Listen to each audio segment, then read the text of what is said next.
Hmm.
Yo, what up, babes?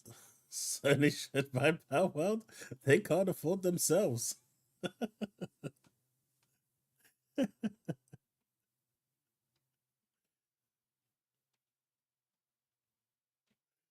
Uh, how's it going, folks?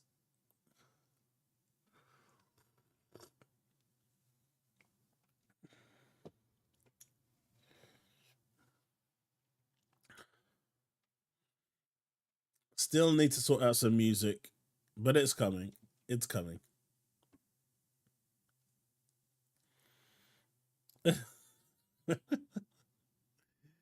I did trash. I did. I did. It's funny. It's funny. We're gonna have a good show today.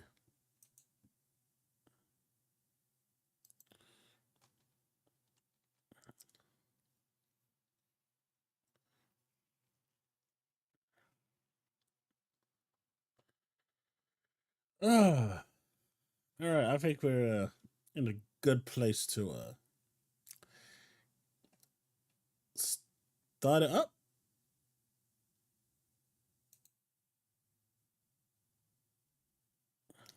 Yo, how's it going, everyone? As you can see, my background is definitely in season, considering Final Fantasy 16 is all but confirmed coming to Xbox Series consoles, which is awesome. Awesome, awesome. How are we today? How are we doing? What is up? Might try to do some call ins as well today, see what people's thoughts are. Don't forget to leave a like if you're enjoying the show.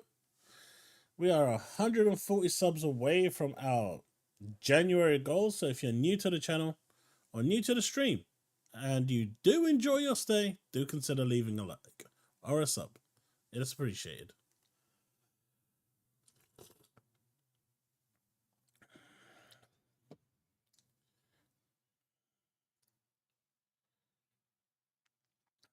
You loved my last video? I put a little bit. It was the voice acting, wasn't it? It, it, it was the linguistic skills. I know it was. Lots of effort went into the making of that video. Hey, Wayne's World, Sil, Brocator, Trash Can, how's it going? K to the goat.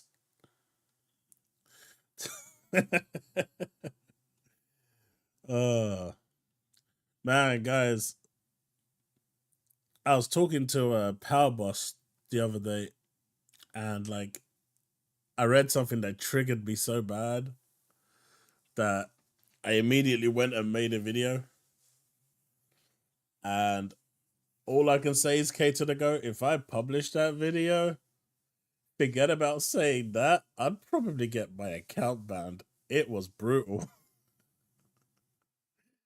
That one's gonna be one for the archives, and only the archives.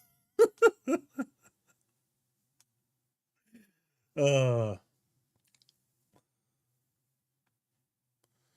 Hey, Devastator 2000, how's it going? Power that 6 million. Yeah, you'd love to see it.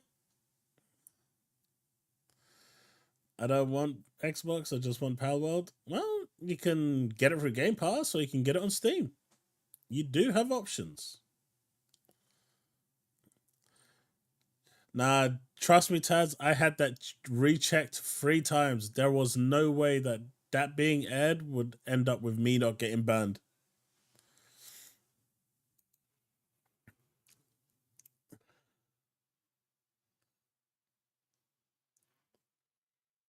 That's what I'm planning on doing, K to the goat. That is exactly what I'm planning on doing.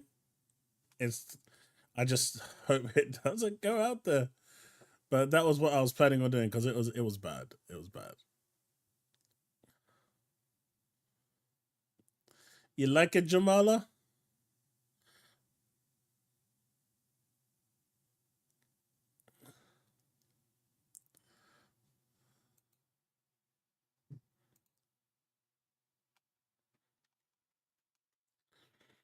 I'd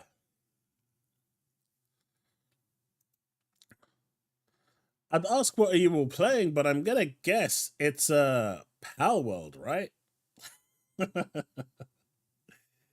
Everyone and their grandma is on that at the moment. It's like doing the rounds. Where is the audio? Making sure I've got that set correctly.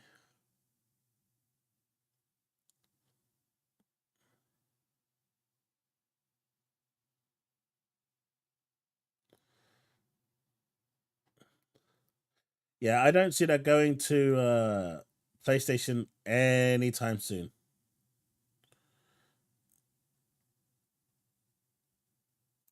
I just don't see it.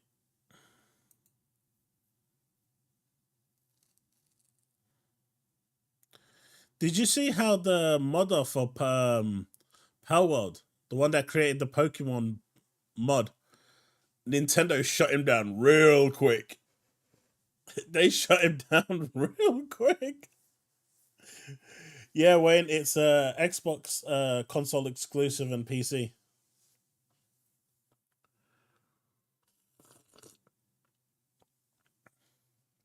By the way,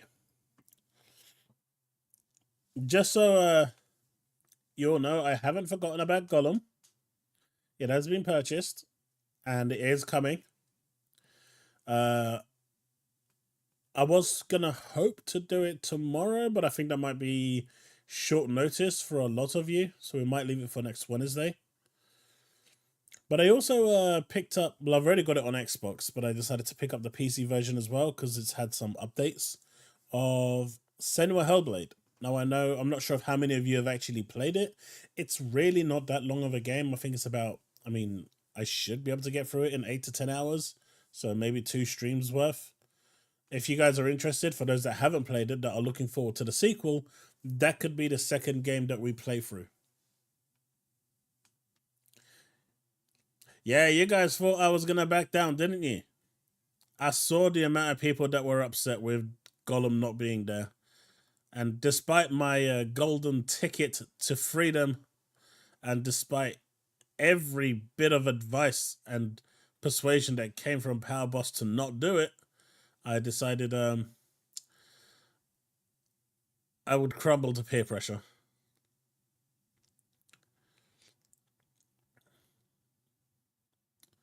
Final Fantasy died after 10 for me. I mean, 11 was good. There was nothing wrong with 11. 11 is one of my favorite, and 14 for that matter. But 12 was alright. I mean, the Gambit system made it baby town, but the story was good. 13 was like a Marmite or Vegemite, as you have it in the US. You either love it or hate it. 15 was butchered because of China, unfortunately. And 16, despite it not really being Final Fantasy, I guess, because it really doesn't have anything related outside of like the tropes of Final Fantasy. It doesn't really. I mean, it's not an RPG. It's a hack and slash through and through. But the story is good. It's really good.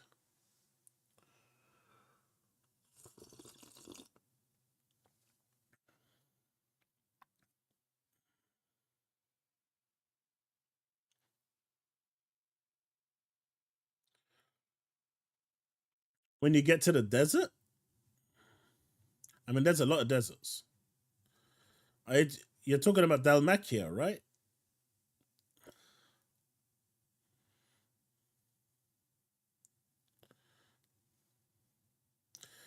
I was gonna go for a Legion Go, especially because of the whole joystick thing, but I'm just gonna hold out for an OLED. What is it? Asus ROG, because the drivers for the Lenovo Legion Go is still not there yet, surprisingly, and I'm not sure why. I did enjoy the Titan fight. That's pretty much where I've left off at the moment. On the weekend I was playing that quite a bit.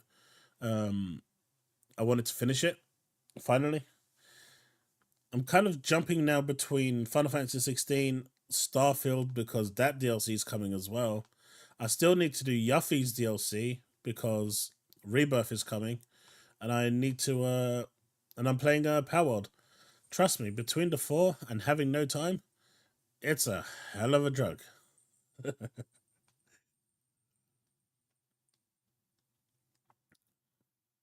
Nothing happens with the analogs. I'm saying that the driver support is not there yet. Like, for example, at you need in order for the Legion Go to match the Asus ROG ally in performance, the Asus ROG can be running at 15 TDP wattage, whereas the Lenovo needs to run at like 20, 25, about 2022 watts to be equivalent in performance, which means less battery life. They just need driver updates, and when I last checked, it just wasn't up to par. It's worth checking that out to see where it's at. Hey, Mega Virginie. Sanchezmtz Gaming. Been playing PalWorld level 25 at the moment. Thank you for that membership. By the way, for the supporter pluses, did you join the Discord? That notification thing is a real problem as I plan to stream more regularly and release 2 videos a day. So I don't want any of you missing out. So please do, for those of you that are on the Supporter Plus, please do consider joining the Discord and reaching out to me with the profile, your YouTube name and your profile on Discord, so I can assign the right rank for you.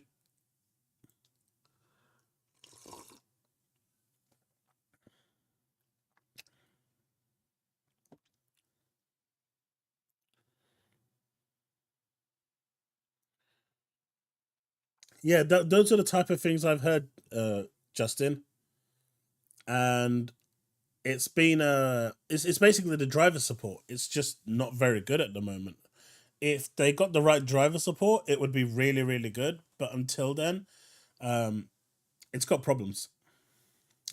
Hey, Breezy ADM, Jonathan, how's it going? Most played RPG, Starfield. Wait, what? What did I say? I said nothing. Yeah. Well, I'm not a Sony tosser, but you know, PAL's popular because it's a game adults like, but kids say and say, "Ooh, what's this super good?" And look, so I went to my kids and I said, "Hey, have you seen this game?" And they're like, "What is it?" Oh, it's just it's Ark, Valheim. All right, you've sold me already. I haven't finished about it. What else is it? I said, you got like Pokemon creatures. All right, cool. I look at my Discord. AWX Mini Chaos has gone live. Just went up and bought it straight away. I look at my other kid playing PalWorld. That was quick. That was real quick.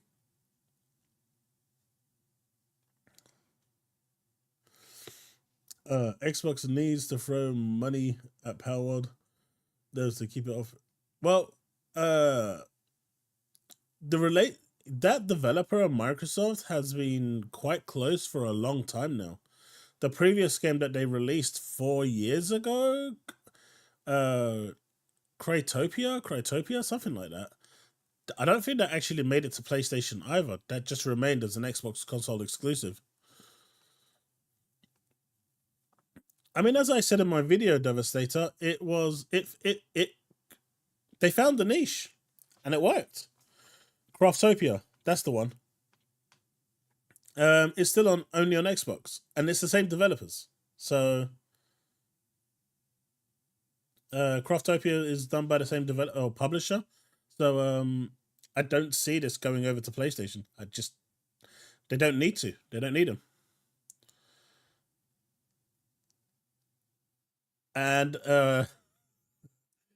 you guys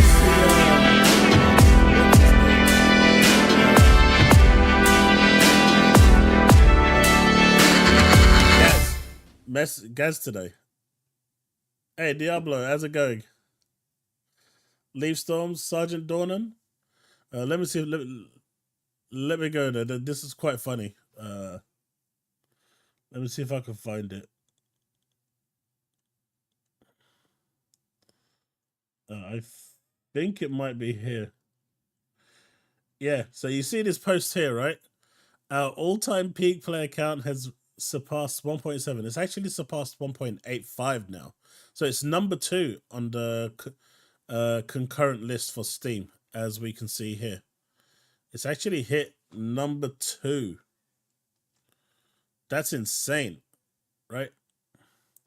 But Gaz goes, please bring this to PlayStation. We need games and we only have foam stars to look forward to. Guy's a fucking grade A troll.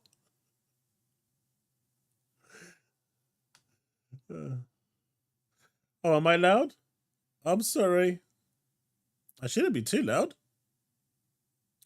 But yeah, that is grade A trolling right there. Well, I mean, after 3 months, if it actually lives that long, it's gonna be on all platforms, from what I understand. So, at least it just needs to survive for 3 months. Then it should be on PC and Xbox. It's gonna go everywhere. But yeah, my dude is a grade A troll.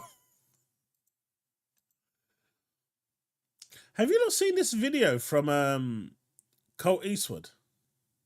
This clip. But before I get into it, actually, let me get into this first because I actually want to go through this. Hey, Justin, thank you for that membership.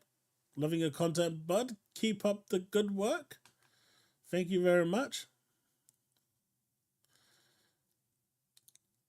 So I think it just needs to survive until then, and then it'll get an influx of players, and it should be okay. I suspect it's going to be day one. Well, not day one, but it's going to be Game Pass as well. So I can't see it not going to Game Pass at this point because a game like that needs players. And we've all seen what Game Pass can do. PalWorld will completely overshadow every game. At the moment, it is nothing wants to come out at right now. Don't tell PlayStation people that. They think Square still hates Xbox. Yeah, that tide is changing. Xbox will treat Pocket Bear like they do the Arc team. They rock with Xbox. I don't get this.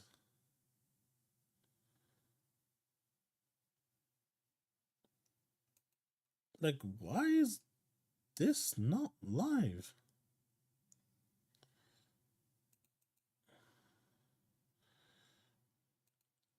Or maybe it is and the notification will appear in a second. I'm just getting the chime earlier because of a different alert. Is it that the case? Let's have a quick look. Because I'm hearing the chime. I'm just not seeing the pop-up. So that's there. Alerts.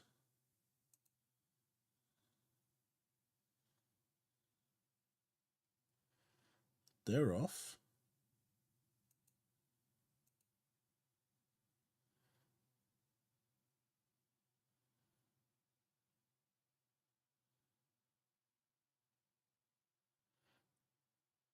I see. No idea. I'll have to have a look at that and try and fix it. Chaos Lounge, Rock and Stone. Are you having this storm where you are? Because the wind is blowing like crazy here in Wales. No, it's actually quite gentle over here, Void. Here in southeast London. The ponies are over there starving. Big Evil, absolutely. You could buy PalWorld at 3 in the morning launch day. I literally owned it by 301. Nice. There are guys, Reforged Gaming controls exclusivity deals. He's currently porting it to PS1.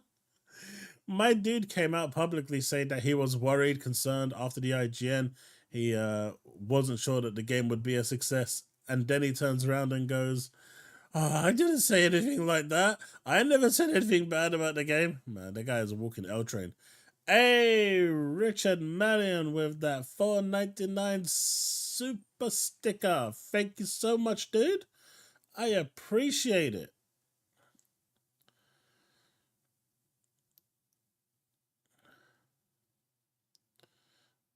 I appreciate it. I'm still concerned why none of my alerts are working. And I can't really fix it. And I think I know what the problem is, but I can't fix it until I restart OBS. And guess what? That's not happening. So I'm sorry, but I will read them out as I see them.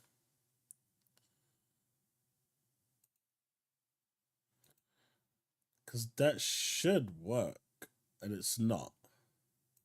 Anyway, let's have a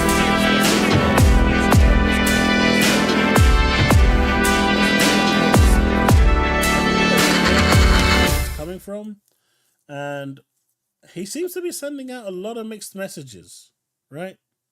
He seems to be sending out a lot of mixed messages, and I'm actually confused where he stands. I mean, I get where he stands right now, but then you'll see his other tweets, and it doesn't make any sense. Am I really loud? Or is the notifications loud? Me? I haven't done anything.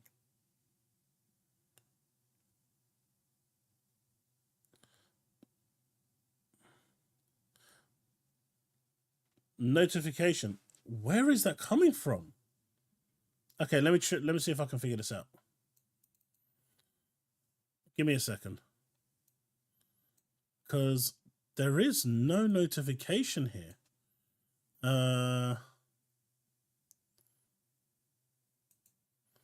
Okay, let's see.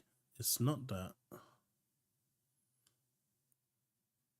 The alerts are off.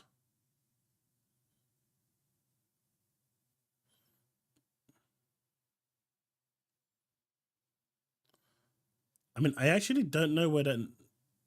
Yeah, I don't know where it's coming from.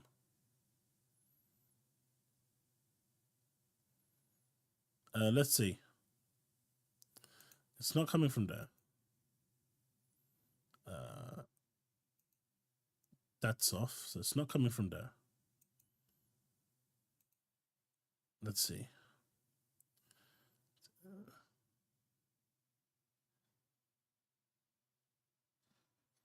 TCL.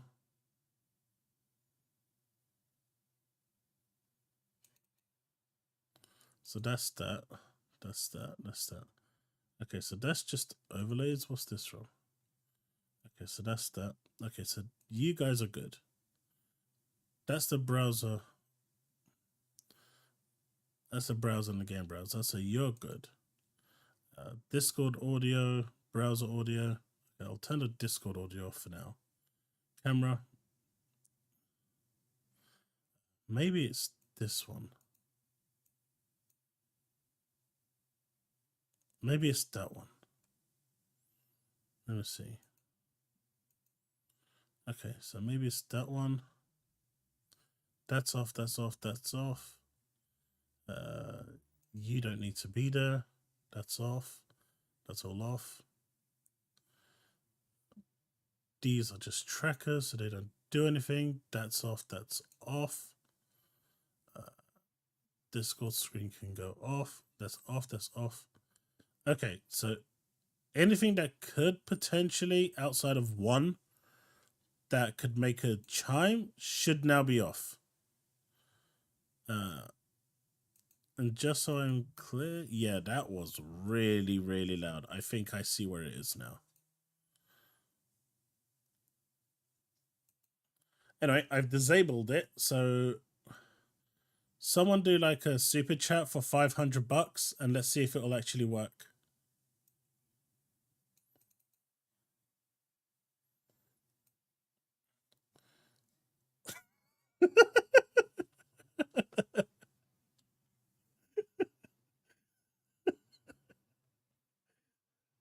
Hey, it was worth a try, right? It was worth a try.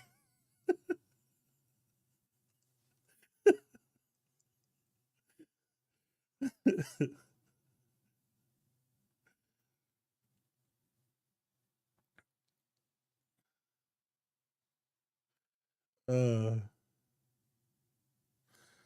I really don't get it. Hey, Jamala, don't worry. Viper will be here soon.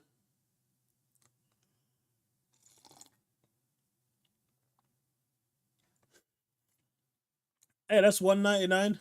Only 498 and 1 pence to go. So it looks like I found the notification chime, so at least that's good.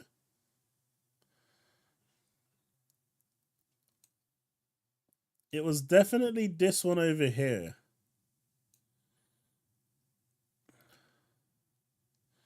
So I've reduced the volume now. I'm going to enable it again. So I've reduced the volume by like 80%.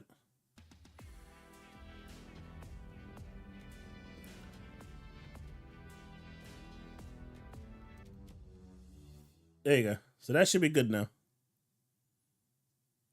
That should be good. All right. And the notification popped up as well. So happy days. So everyone should be good now. Everyone should be happy with that. No one's eardrums are bursting, which is good.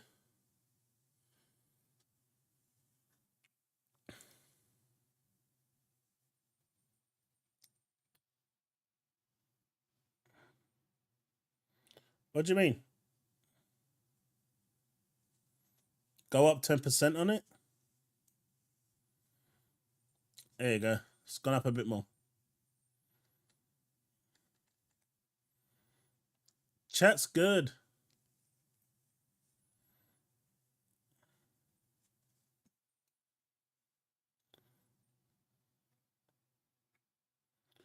Oh, have they? Oh, damn. That's going to be good over there. But let me see if this is now working with the audio. Let's see if this is working. Because I do want it to be working. And if Xbox decides that they're going to move to eventually put some of their games on other platforms, because right now, let's be honest. That sounds very loud.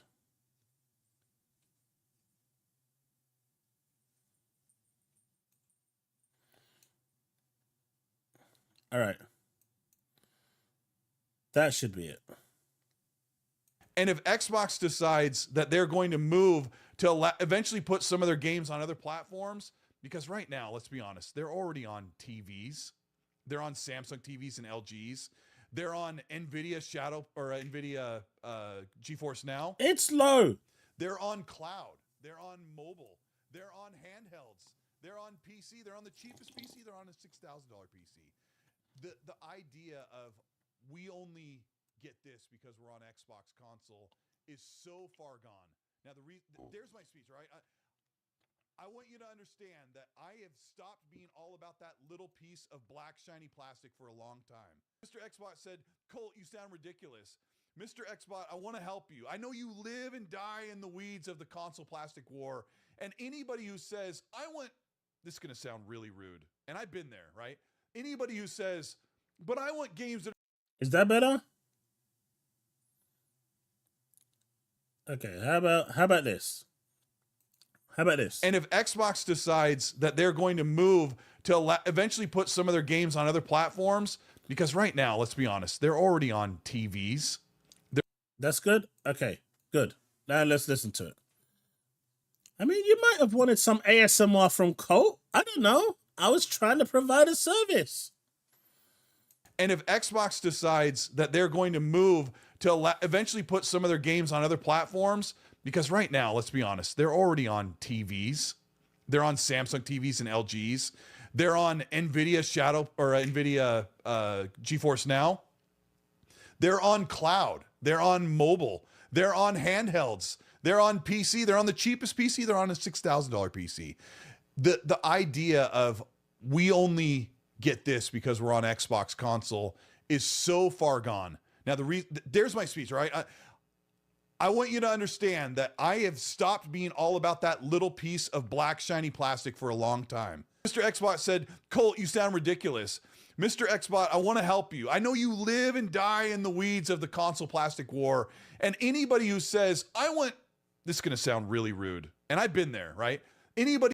No, he said from the cheapest PC to a $6,000 PC. Who says, but I want games that are unique to my Xbox. You have to ask yourself, why are you saying that? You're literally saying, I don't want my game to be on another platform. And there's a truth to that. Like, you want it to be unique so you can buy that console and sell it. But really what it boils down to is PlayStation shouldn't get to have the game that I have special on my console. And that's the point that he makes, right? And so this guy over here, Pac-Man, says, he's right though. Xbox fanboys are all about depriving PlayStation gamers. They celebrate that. And this guy is he's a pure pony, right? He's a purebred PlayStation fanboy. I'm still waiting for his reply.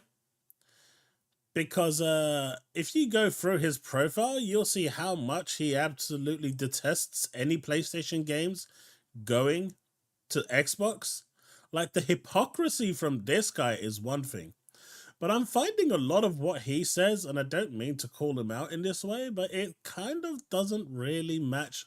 I mean, when it says Colt is having a identity crisis, I actually think he is, right? Because if you look at the way he's been praising,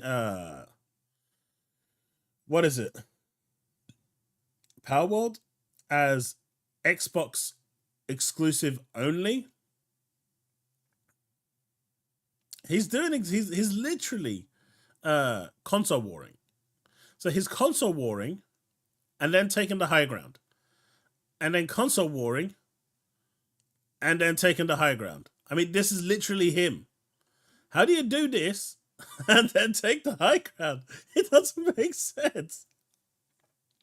I mean, I don't mean to call him out, but to me, that really doesn't make sense.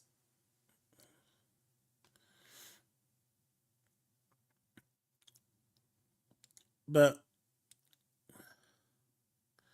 Mighty Keith is, I think he's just a lost cause. Mighty Keith says he doesn't console war, like you said, but the man is pretty much at the front line of every war. Now, we've seen a lot of this. We've seen a lot of this. And this is the latest charts in the US, right? I think that's pretty damn healthy in the US for December. I get it in Europe and in Japan, they are non-existent, right? And for people to say that they had a bad December, I get it in Europe and Japan, they did. I mean, especially in Japan, but we don't count Japan. For now, Japan is a lost cause for Xbox. But in Europe, that should have been closer to, at least 800K or at least 700K. But in the US, it did relatively well at 1.2 million. Colt may be the nicest fanboy, but he is still a fanboy. No. I get it, Derek. That's why I'm saying that they still need to improve in Europe. I mean, in Japan, I'm not going to count Japan because Japan just isn't taking it on board. It never has, even since the original Xbox. So that region for them, until they can get a footholding in there, is a lost cause. They're never going to improve in there. So, I'm happy to write that one off entirely and lose 200, 300K, whatever it is there. But the one that's important is Europe. Europe is way more important than Japan. This is the one that they need to work on and improve. If they can get this to somewhere like 800K, 2 million units is not bad for a console that people keep tooting as last place. Zap, I agree. if they had more waifus, they probably would have been up there. But then again, Sony censors all their waifus, right? So it it ain't even that. I mean, if you look at the likes of Genshin and Honkai Star Rail, they're all censored.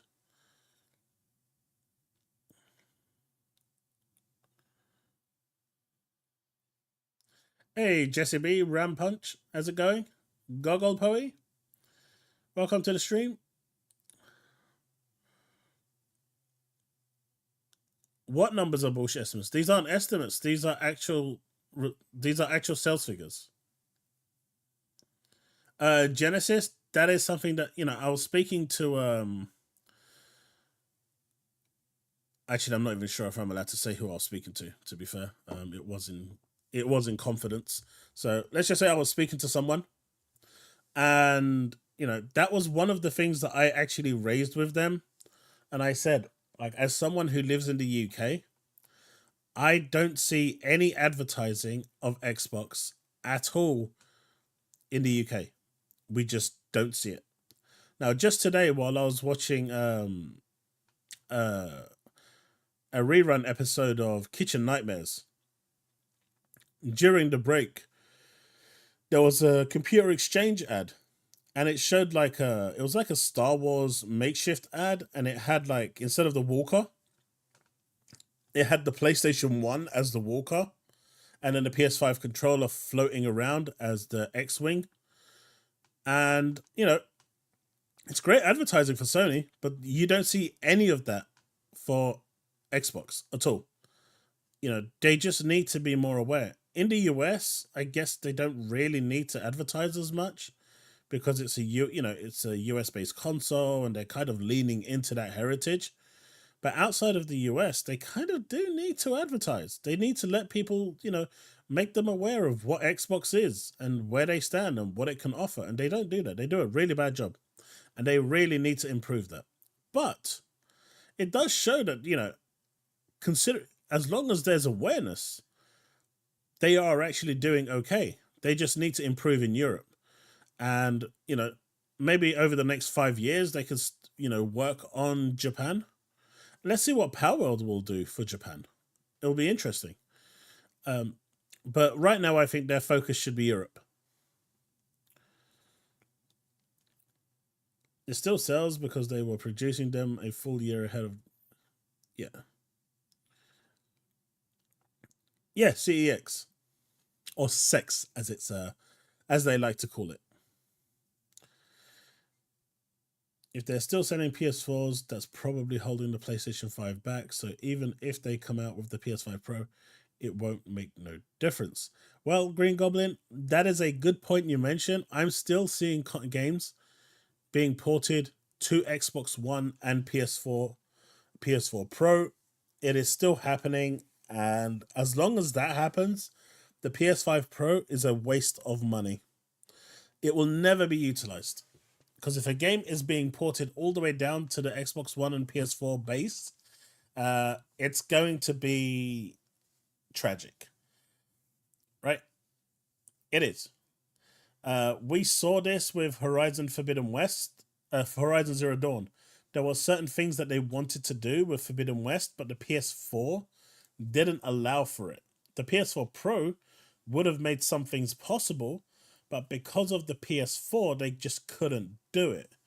And then they went over to Forbidden West, and they also had similar problems. There were certain things that they had to cut from there because technically they just couldn't do it because of the limitations of the PS4.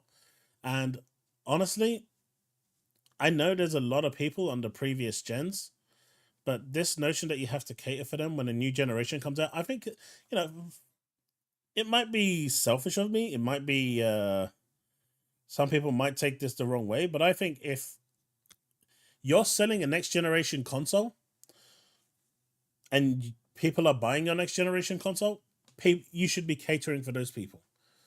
There's a time and a place for the older generation, maybe a year support once the new generation comes out. But 3 years down the line, you should not be really holding your console back with that sort of thing. And we're seeing that right now with like Destiny for PlayStation. And Xbox, the fact that it's still supporting the older generation, and I get why Bungie is doing that because they need the players, but it's holding the game technically back quite hard, and the game is suffering for it. It's one of the reasons why they've had to sunset like areas, because the previous generations don't have enough hard drive support. They don't have the space. It has to work on the de facto hard drive space. And Xbox One and the PS4 didn't really have that much space, if I remember correctly. So that's part of the reason. And of course, from what I remember, Sony charge a little bit extra when you pass a certain limit. But once it passes a certain threshold, those older generations starts to cause a problem. 500 gigabytes is not a lot. And when you take 80 gig away for, just system memory, you're left with like 400 gig for 380 gig of space. It's really not a lot of space. But I know there's the 1 terabyte model, but they can't design for that. They have to design it for the base model. They can't expect you to have opened your machine to upgrade your hard drive.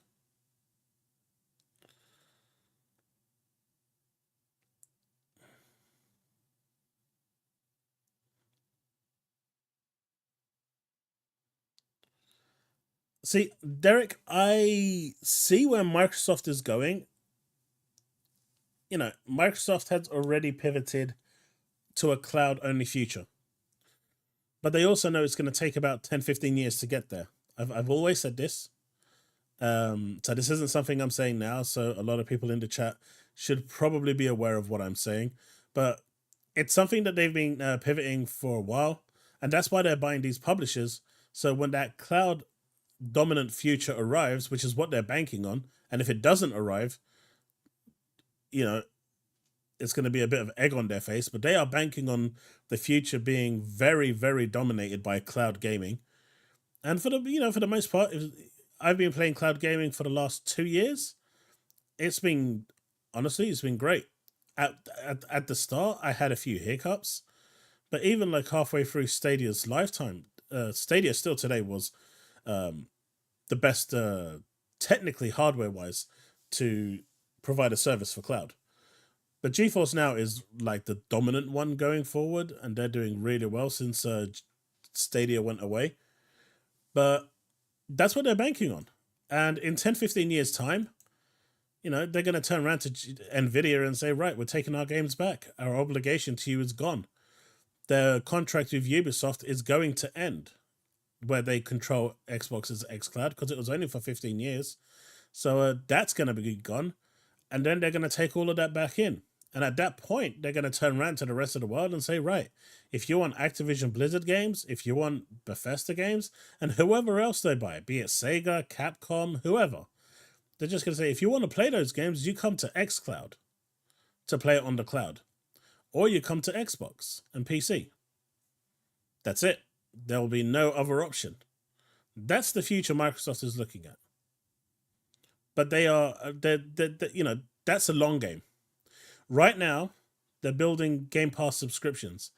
And the number one way to build a Game Pass subscription base is to have the base console. That sells Game Pass. So they can't really, at the moment, pivot away from the console. Plus, if they pivoted away from if they started to diminish the console even more, that would hurt the console and the brand quite a lot, to the point where third-party publishers would just turn around and say, sorry, we're not releasing on your platform anymore. That would diminish and hurt the Xbox brand a lot. So they're not there yet. Eventually, everything will be there. Sony's already starting to pivot that way, because their plans for PC, mobile, and cloud, which they've kind of been touching on for a few years now, it looks like they're about to go into full swing, because they know that, honestly, it's not enough. Console, the money they get from PlayStation buyers is not enough. They don't make enough sales. They simply don't. That's the reality of the things, For Spider-Man to break even, they need 10 million sales on average. based on the different share model royalties for it. That's a lot of copies, and they're not even breaking even yet. So they're getting absolutely hamstrung by Marvel at the moment. But if that was released on multiple platforms, they would have made their money and then some. And they're seeing this now, so it's gonna. They're pivoting that way as well. But Sony's mentality of the old world of if we shift 500 million units, we're gonna, eventually we'll be able to make enough sales. It's not working. They're basically getting about 10% of sales for their exclusives on average. That's not enough. You get 300 fiber? Dude, 300, right. I'm on a gigabit personally, so I can't really judge on the 300 meg void rat. I'm on BT gigabit fiber, and I can tell you it's flawless. Like when I streamed over at Twitch, when I used to stream over at Twitch, we played like Alan Wake and a few other games like Destiny and whatnot. It was flawless. Absolutely flawless. Maybe cut costs then. I-776, absolutely. We're looking at games nowadays that are costing as much as movies. That production value cannot be sustained. Now, a lot of people are looking at the likes of Indiana Jones and Avowed and saying, oh my God, look at how much these are graphically. Yet these games could absolutely be insanely fun to play, right? And if they are really fun to play and they cost the development to, the publisher 150 to 200 million to make, they're going to make that money back in no time. And then it's happy days because the game meets its goal of being funded, it makes a profit, and it spurs on a sequel. Rather than sitting there sweating bricks and hoping that you're going to break even, or at least make a tiny bit of profit before Marvel comes crashing in and wanting even more money as penalty. 10 years is the contracts. Ubisoft is 15 years. Apparently the next PS5 ports were leaked, and this year includes Spider-Man 2, Demon Souls, Ghost, plus GT7. So that's almost the last of the catalogue, including Forbidden West. Laced on Blades, yeah, I've heard that as well.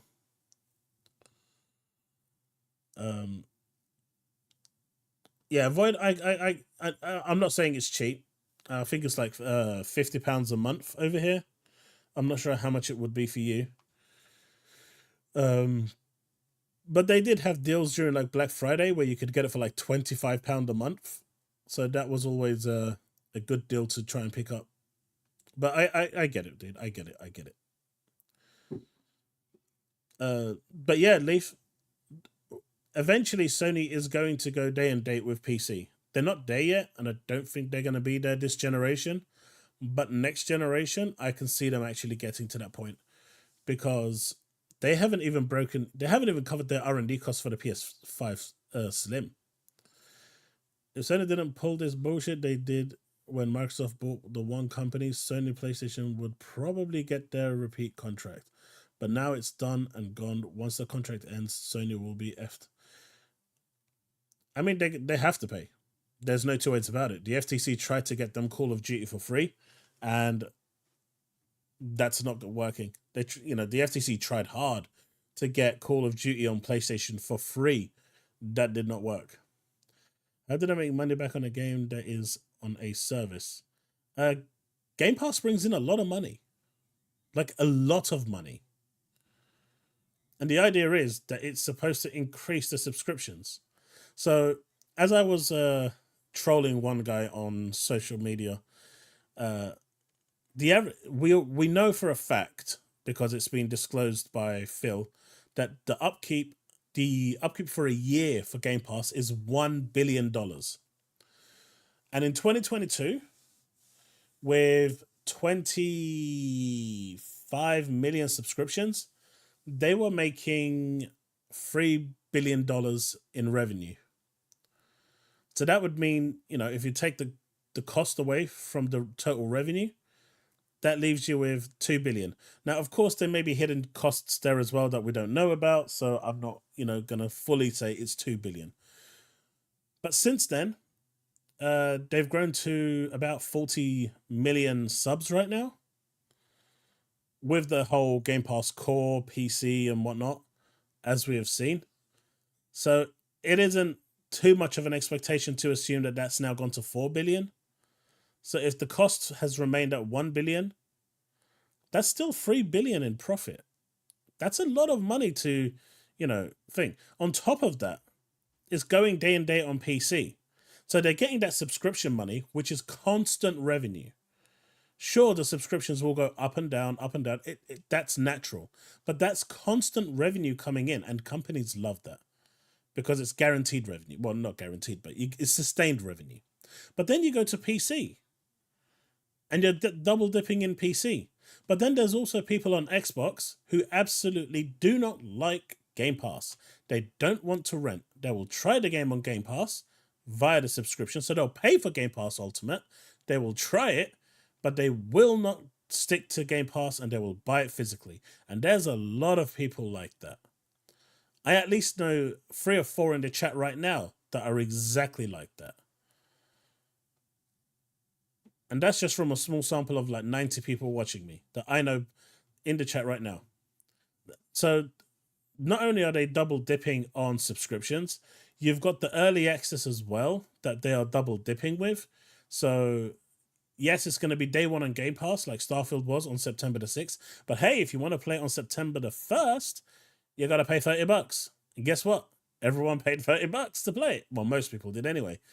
So there you go. So that double dipping is happening there as well. So there's multiple ways. Then you've, of course, got microtransactions. And that's where the killer dirty money comes in. Once they start releasing those games that actually utilize proper microtransactions and bring in that dirty MTX money, they'll be soaring. At the moment, they don't really have that. They're still waiting to kind of find that niche. Forza Motorsport isn't that game. Horizon isn't it either. Starfield has no microtransactions from what I've seen. Redfall doesn't. Sea of Thieves doesn't. So they're still, I think, waiting for that killer title. I guess Call of Duty now is going to bring them buckets of microtransaction money. So sure, that game will go onto Game Pass, but the amount of money that they're going to make through MTX is going to just fly through the roof. Let's see what I've missed. Chaos just made a tweet about this and they didn't get it either. But yeah, so there's lots of ways that they bring revenues. Demon Souls is my most hyped game, if that's true. Leafstorm, if you've played if you haven't played yet, check out Lies of P. Really good game. Void Rat, as long as you're going up in cost, even if it's by £1, you can upgrade your contract.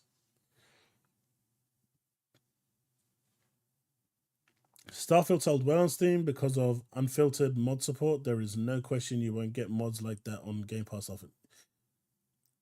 Sold well on Steam because of unfiltered mod support. There is no question you won't get those mods on Game Pass. I've already got those mods on Game Pass Starfield, so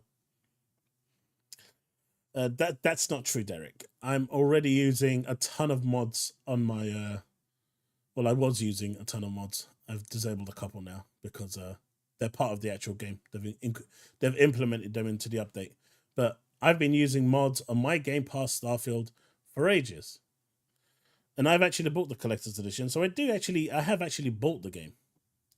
So yeah, Game Pass Starfield can have mods. It's just the way you use them is different. On PC, you go to on Steam, you go to the actual Starfield folder.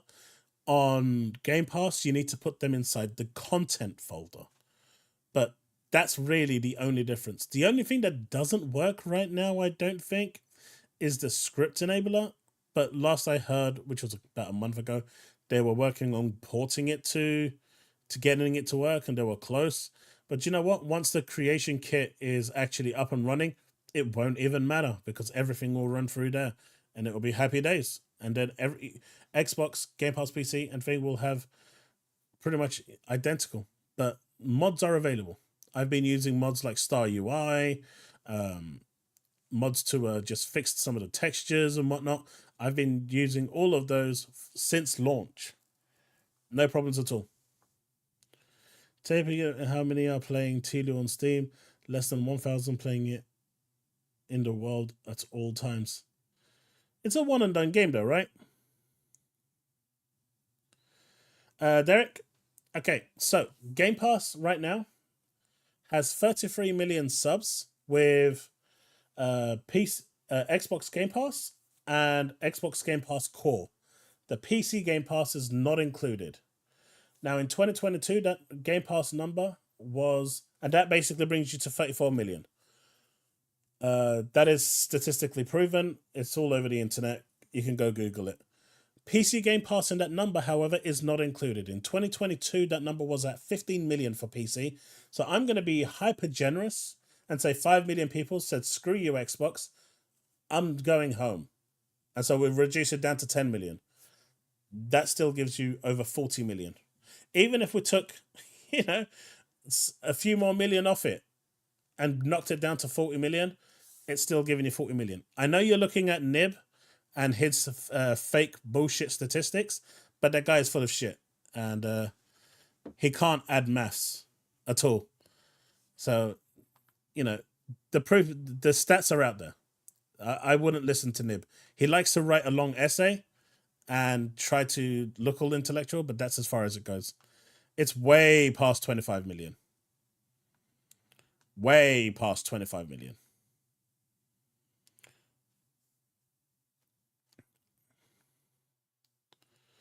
Oh, I want to play Lies of P, but don't have Game Pass or enough money at the moment. Consistently. Well, I'm sure we can fix that, Leafstorm. Bought my Xbox to own Rare Replay when it all boils down PC main and Switch Lite. You can't load a third-party mod loader. Mods you get from Game Pass are... But how am I using Star UI? I'm using it on Game Pass PC. Unless you're saying I'm lying, of course. In which case, I'll boot up Game Pass and prove it to you. But I don't think you're going to think I'm going to lie to you now, do you? That would be kind of sad. It's like the other PlayStation troll on Twitter who thinks I'm lying about my PC specs.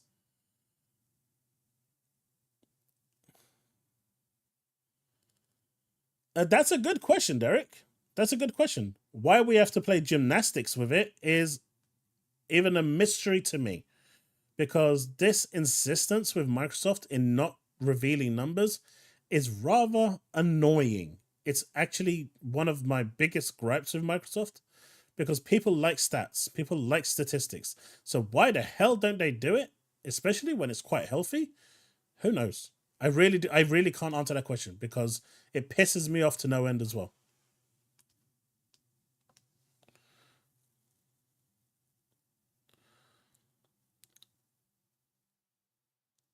I mean, Sony have restricted their subs as well, right? They don't reveal them anymore.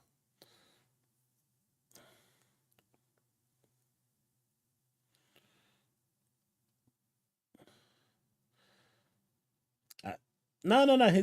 He's just looking at the last thing that was shown, and I get that. I totally do. But there was actually a LinkedIn profile that actually showed 30 million, and then Microsoft made the guy take it down instantly. But it's on the internet. If you look hard enough, you'll find it. That's what I like to see. DJOB, PS5, welcome. Force One blogs. What, for PlayStation? I don't think so. I just think they had a couple of dips and then they realized that it would cause a stir in their share prices, so they just stopped reporting on it. That's really it. I think PlayStation Plus, just like Game Pass, is growing. It might not be growing as fast, but it's still growing. I think they don't reveal subs to keep competition from knowing. Maybe. See, Genesis, PlayStation saw a dip just before the pricing it announced, and then after the price increase, it was obviously going to hit another dip. So they clearly had decided before then that they were going to stop doing it. But it makes logical business sense, right? At the end of the day, you don't want it affecting the share price. And if it goes public, you're going to have all the media basically doom posting. Oh my God, PlayStation lost 5,000 subs or 2 million subs. What's going on? Blah, blah, blah. And the doom posting will begin and that will hit share prices. It's just the way it is. Free for Derek. Rockstar doesn't care. There are many, many.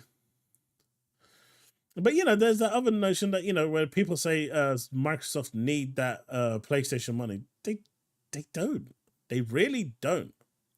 And that conversation that Satya had, that again was taken out of context. Microsoft right now is they are a third party publisher. They have Call of Duty on multiple platforms, Minecraft, Minecraft Legends, Dungeons, Elder Scrolls Online, Fallout 76, just to name a few. They've published Ghostwire Tokyo. I constantly forget the other game from Arcane that went over there. I'll never remember that one. Someone in chat's going to have to remind me of the name. But there are multiple games that are on that. Deathloop, that's the one. Kate to the Goat, you were the one that reminded me again last time. I keep forgetting that. But there's, that's what Satya was referring to. They want to be the best publisher out there. When they, don't forget they've got Overwatch as well. They've got Diablo. They've got loads of games right now that are multi-plat. So to say that they are only a first-party, games publisher is incorrect, because that is not correct. Right now with ZeniMax, with Activision Blizzard, they publish multi-plat, and Overwatch will continue to be a multi-plat game. Diablo, I can see even with the next Diablo still being multi-plat because it makes sense to be. Call of Duty will remain on PlayStation forever, as per Phil Spencer's, decree under oath. Now, after 10 years, Xbox will get exclusive features for it. Sure, it's going to get exclusive operators and whatnot. It's going to get those things. But that's at least 10 years away right now. But it's still going to be there because he made that promise under oath. He can't go back on it or he'll get in trouble. So that's what Satya was referring to. Not like games like Starfield going multi-plat. Moving forward, Elder Scrolls 6 and Fallout 5 will be... Yeah, those games will be exclusive. No doubt in my mind, Force.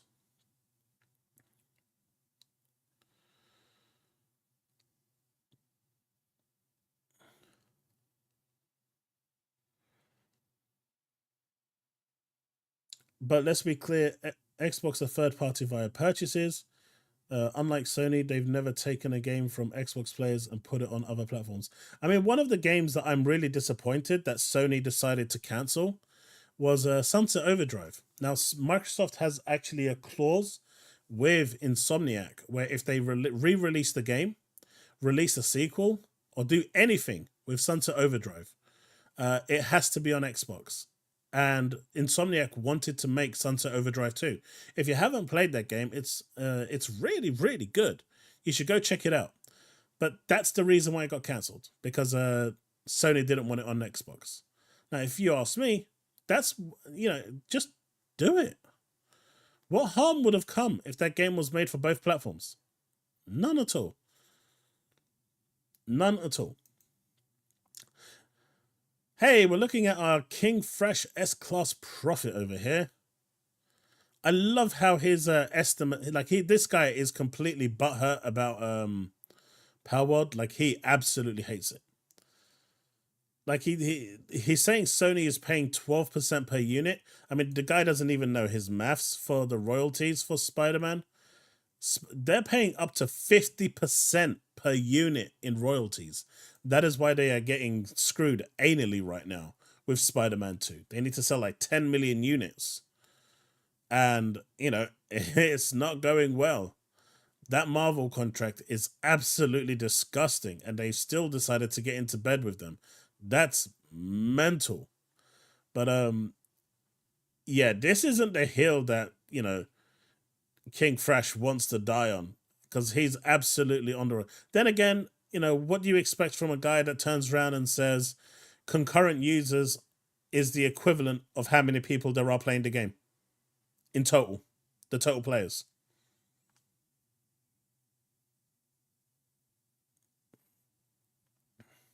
Did PalWorld outsell Spider-Man 2? I actually don't know. I mean, Spider-Man 2 right now has reported is 5 million. PalWorld has 6 million. So they haven't said how many sales they've had, but they've had over 6 million players.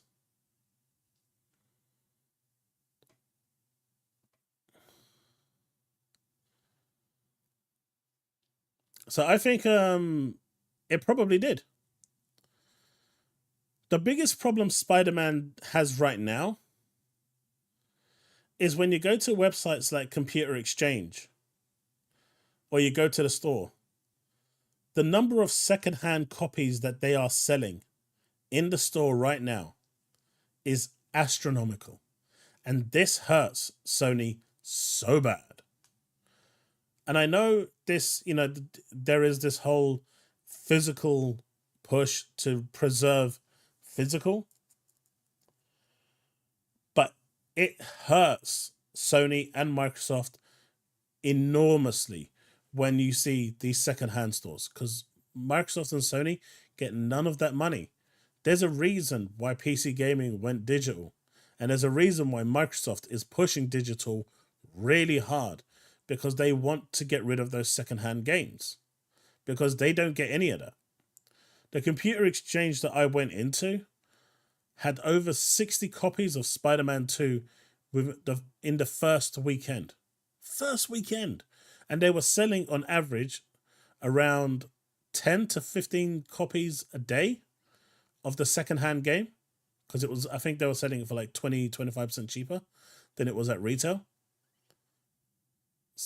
That's lost revenue. 10-15 copies of lost revenue every day over at Camp Sony. That's a lot of money that they're losing. It doesn't hurt us, but if Sony can't pay for the games, then they start producing those games. Do you know what I mean? As a consumer, we don't care. What they do as a business, they do as a business, right? But in the end, if they're not making the money to cover the game's cost, you're not going to see a Spider-Man 3. If they've failed their contractual obligations, Marvel can take the license away from them. We won't see a Spider-Man 3. That's where it affects us.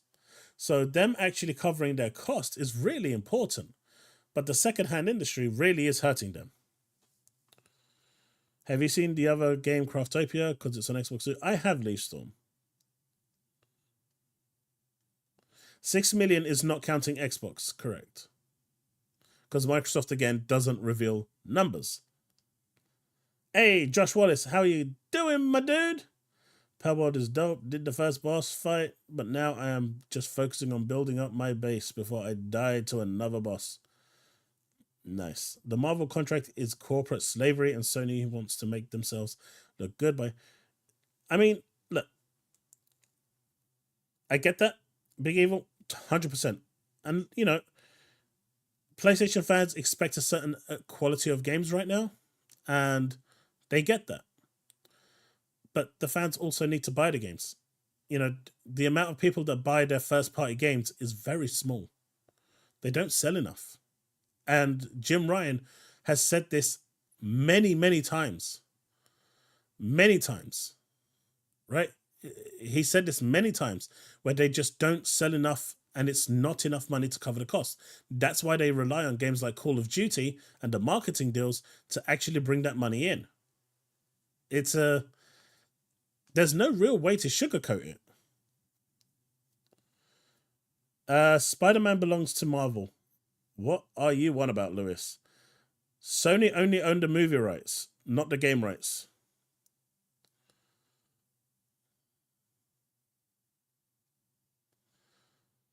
Derek, I am 100% in agreement with you on that one. I am so upset that Hellblade 2 is not going to be a physical. Really, really am. I was the same with Alan Wake 2. I picked it up on Epic Game Store because I could stream it over on GeForce Now. And, you know, I am really, really upset that, you know, those games aren't physical. I mean, I don't even care at this point if I can't play them on my next console. I just wanted them to be there on my bookcase. There's only a few games that I really like to buy. Like the collector's edition for Alan Wake 1 is amazing. It's really, really nice. And, you know, having that Hellblade physical would have been nice.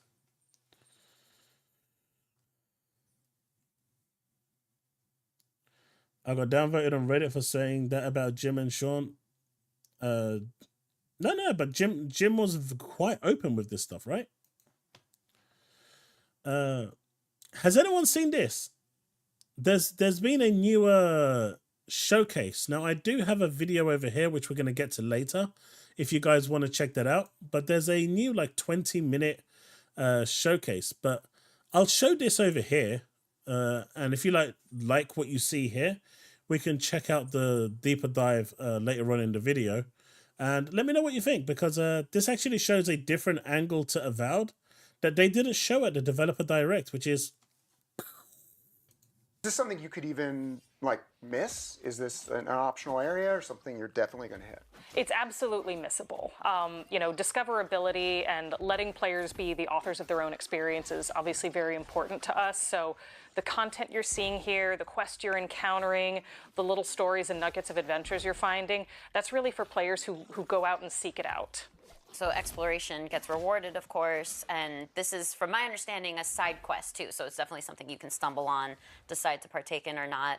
But I'm curious, who are these enemies? Because I feel like we just wandered into their territory and it's just a family having a good old time, and we're just killing them out of nowhere. So who are these enemies and why do we hate them? Well, I don't think we hate them, actually. They're fine. It's more that they just don't really... There are Zorups, right? They're from Pillars of Eternity. They don't really speak a language that we can understand, but they're very territorial, right? So you've stepped on their space. You know, they're trying to get back their territory in this area, and yeah, they're just gonna take down whatever gets in their way. Can I just call it, we've confirmed swimming? Swimming is part of this game now? Yep. Confirmed. But speaking of enemies, you know, as we're going through this area, I'm just curious, what are the other types of enemies that you might encounter, and what does that difficulty progression look like? Because I know we're about midway through here, but perhaps later in the game, what does that look like? Well, we've shown off ogres, and we've shown off, you know, big, scary-looking bears. Yep. But yeah, we have archetypes, right? So like healers and you know, brute melee characters, brute range, people that are trying to use, you know, magic, you know, melee attacks, right? So yeah, just a bunch of variety of enemies that you can fight and have to use the gameplay mechanics in order to defeat. Yeah. So there was a...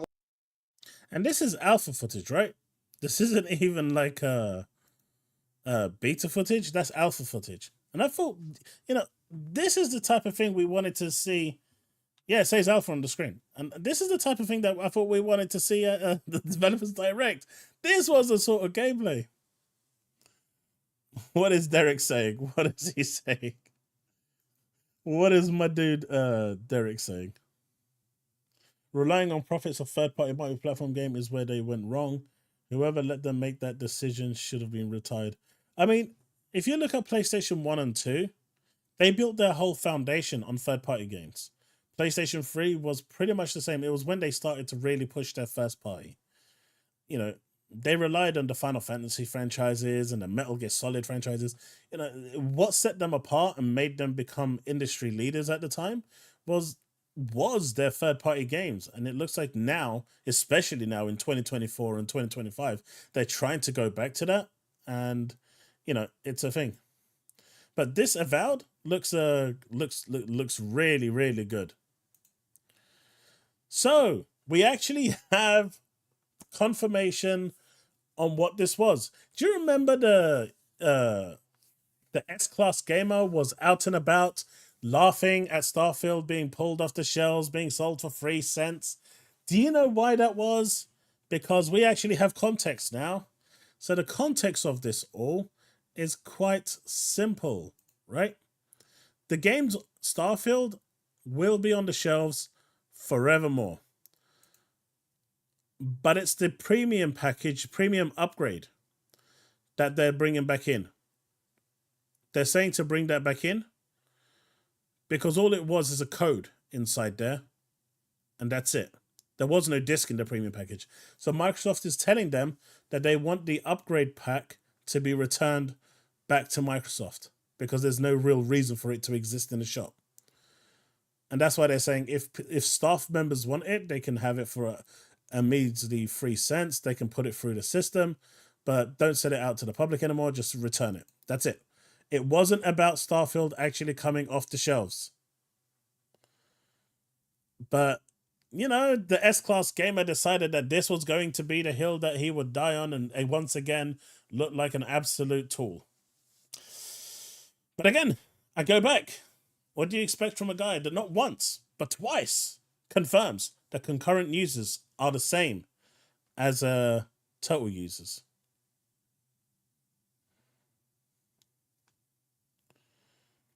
Josh, I'm really excited for Avowed. I'm really hoping it's going to be good. But this is what I'm saying, right? Avowed doesn't look like a $400 million game, and it doesn't need to be. As long as the game plays good, it's fun, it's got a good story, and it looks good, that's all that matters. It doesn't need to have that photorealism. I know it for some people, it ups the production value and they kind of are used to it, but that comes at a heavy cost. Some games, yes, but not every game.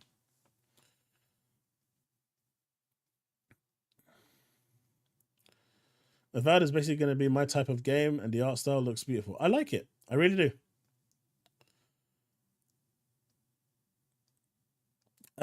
Yeah, these ones over here that says return to vendor. Apparently, they can be given to staff members. They can put it through.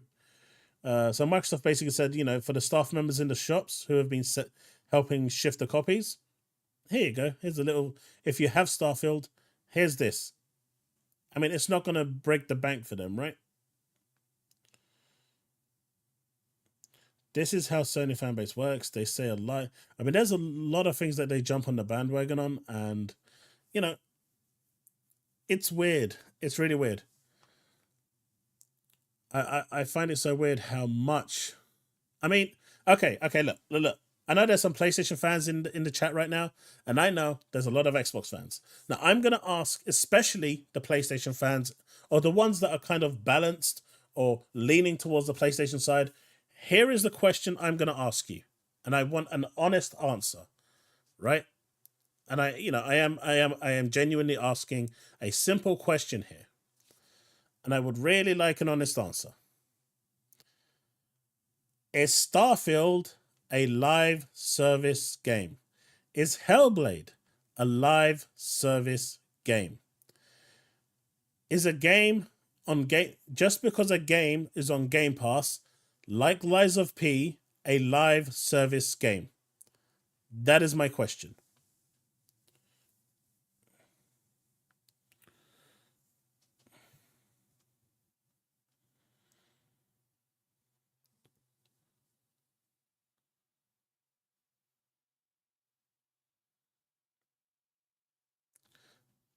Yeah, Derek, it's only the upgrade version, not the actually. It's basically this one over here, the $30 one, but not this one. Oh, are games like Starfield, Hellblade, a live service game? They are single player games. Now, according to King Fresh, every single game on Game Pass is a live service game because Game Pass is a service. Let that one sink in for a little bit. Let that one sink in for a little bit. He actually turned around and said that every single game in Game Pass, including Starfield, including Hellblade 2, including Avowed, is a live service game because Game Pass is a games as a service subscription model.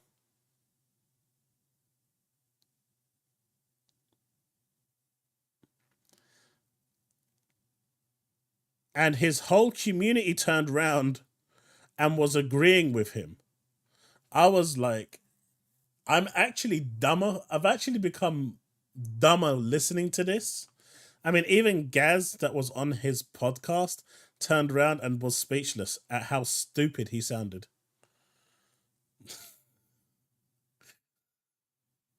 It's not. I mean, there are some live service games there, like Forza Motorsport. That is live service, right?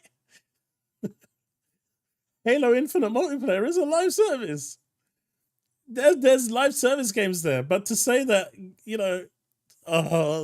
my head hurts. But this is the intellect of some of these guys, and they will badger on that like fucking crazy. We have this from Ubisoft. For those of you that haven't played this, the Prince of Persia: The Lost Crown, if you like the old school Prince of Persia, like a Metroidvania, seriously, I highly recommend this game. It's really, really good. And I think it's like £40. Definitely one to check out. I would say Grounded kind of falls under live service. Doesn't it get regular updates? It gets regular updates, doesn't it, Cater to Go? Borneo, they are. We covered that over here, I think. They are very bad. But they're doing really well in the US.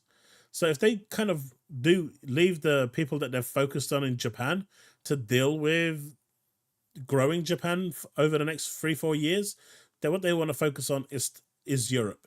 Because all they need to do is release a couple of waifu games and they'll be fine in Japan. They just release a couple of waifu games that are scantily clad, almost butt naked, and that's Japan sorted.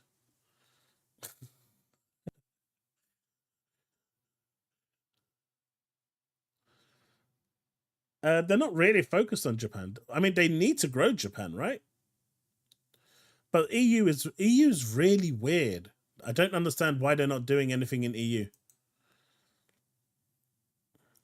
Okay, this one was really weird, and I have to agree with John Linneman here. This one was weird.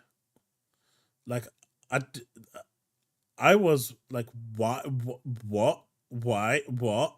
Like, I play on PlayStation and Xbox and Switch, PC. I play on them all, right? I'm an omni gamer. I enjoy gaming.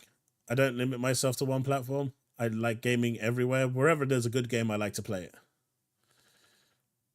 Avengers was a live service, yes. At TheChaosLounge, I'll probably have gotten all the achievements in PalWorld by tomorrow. I was £116 and 3 tiles away. Nice. I still haven't actually managed to properly dive into it. I'm actually going to probably check it out dive into it a little bit after the stream. But, yeah. But just listen to this, right?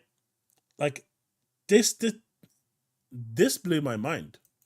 One of the controversies that came from PalWorld was that it is a ripoff of Pokemon, Zelda Breath of the Wild, and Ark Survival Evolved. Well, first thing I'm going to say there is if you've seen my video, you'll understand. That combination is a perfect niche for someone to infiltrate. And Pokemon had all this time to do it, and they didn't. So in came PalWorld, and they stole the show. But you know what? If Pokemon today released a MMO open world, it's going to sell billions. And I mean, it really does rip off those things. Yeah, but Cold Battlefield is like Call of Duty. What? Battlefield is like Call of Duty? What? What? But I'm going to let him cook because he actually wants to dig a deeper hole. Holy shit. What is wrong with you, cat? You scared me. Fuck, the cat scared the living crap out of me. Isn't it? You know what I mean? Like, yes, like, I agree with that. He agrees. In what planet is Call of Duty and Battlefield the same game? Yes. Forza is the same as Need for Speed is the Forza is the same as Need for Speed? Huh? What? What? same as Gran Turismo. Like, I mean, come on, it's a genre. Yeah.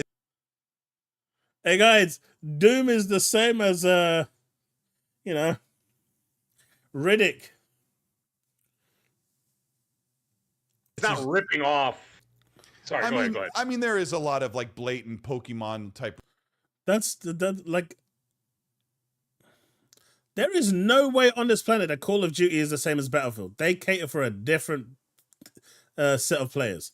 Need for Speed is nowhere near the same as Forza Motorsport and Gran Turismo 7. Forza Motorsport and GT7 are sims. I'd say Need for Speed is more Ridge Racer than anything else. Derek, that is exactly what I said, right? I said, if nothing else, all this is going to do is push Nintendo to make a better Pokemon game. And that is great for gamers. All right. What's your views on this? Would any of you not play a game because you can't platinum it?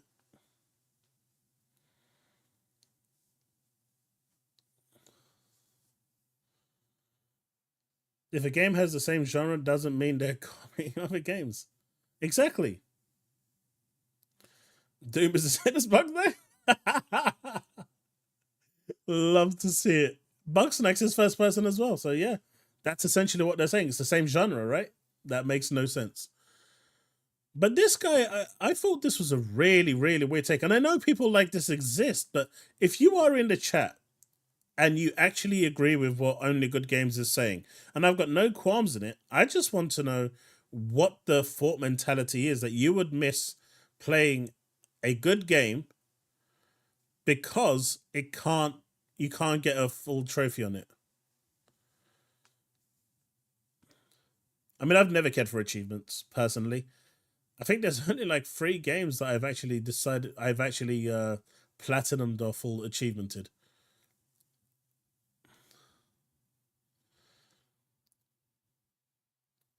Sanchezmtz Gaming with that $5 super chat. Is it true Xbox Korea announced a PalWorld Series S bundle? Yes, it is. They are going full marketing over there. And this could be just to kick it up the backside that they actually need to maybe shift some consoles. It will be interesting to see how January and February sales go with the push for their PalWorld marketing over there, because they're going to push it aggressively. But it would be also interesting to see if they push that to Japan. So, but then again, Japan is a very, very, very Pokemon-centric, so they might not like it. But it'll be interesting. Hey, Sazano, welcome to the stream. Played Sleeping Dogs over and over again, long after all achievements, same with every From Software game. Most of the Ubisoft games I got on Steam have 0 achievements for whatever reason, still play those too. I have a friend that is butthurt if a game don't have a platinum trophy. I just don't get it.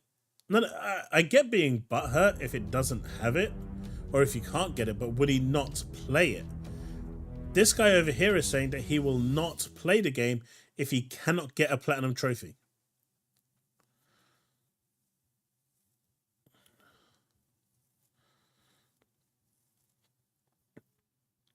Jamala, that's my point, right? That is exactly my point. That's what I'm talking about.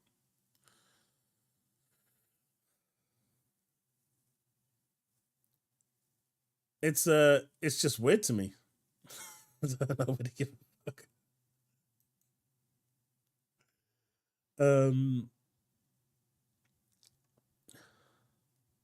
So here we have the Sony CEO at the Norges Bank Investment Management saying that, you know, Sony's PlayStation's gaming future will be on console, PC, mobile, and cloud.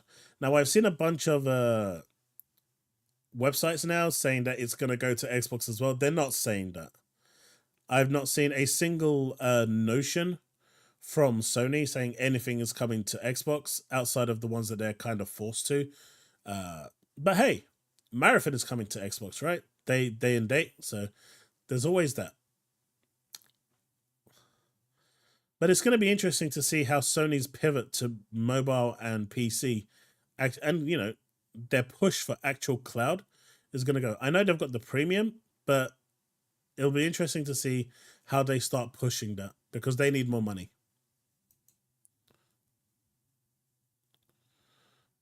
So this is something that I actually got wrong in my video today, right? So I wanted to cover this because I'm not big enough.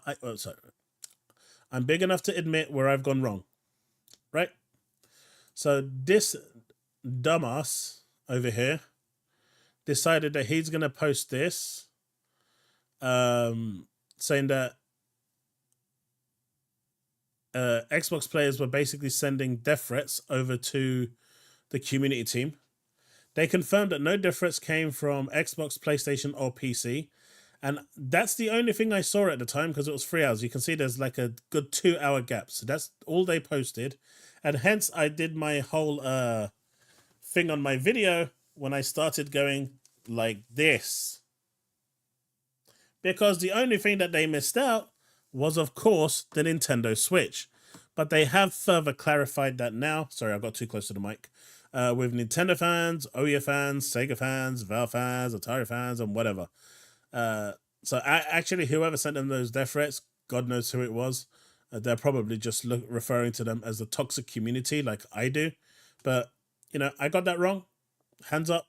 I do apologize.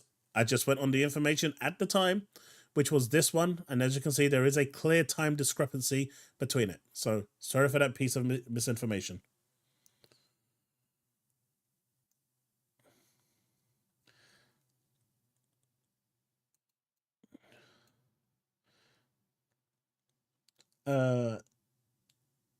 Achievements are just feel like milestones now. Imagine not playing a game because no trophies. I know, right? Chaos, we have the same views on a lot. We play games because we want to play games. That's pretty much it, dude. Beyond, achievements are just annoying pop-ups. Sometimes, yeah, I agree with that. They get in the way of cutscenes. It's annoying. Hey, Brickwall. Back in the 360 days, it added to the experience going to 1000. I've helped friends do COD 4. I get that, but you wouldn't not play a game to because you couldn't get the 1000 achievements. That's what I'm saying. Let us have this one. All right, man. All right. You can have this one. You can have it. You can have it, anime. PS games on PC day and date soon. Helldivers 2 and Concord are already day and date on PC. Of course, Derek. I will always admit when I am wrong.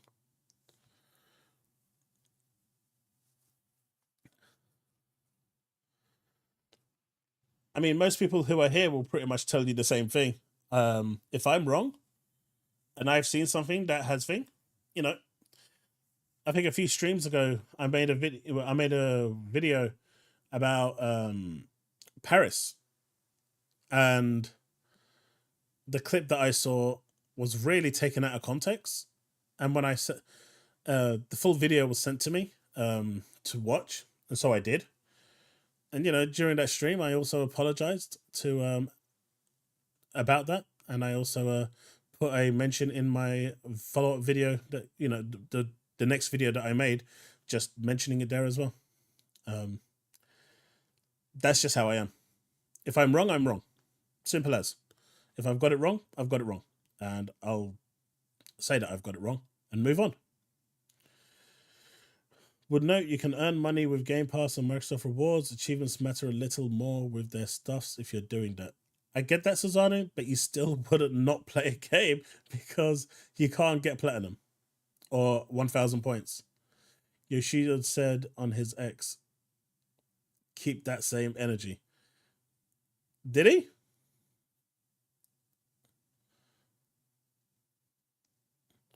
Well, ain't nobody forced them to keep the MLB contract. It's the only major sports game with yearly releases not in the tops. Yeah, but MLB themselves told Sony, you got to do it or you're losing that. You're losing that.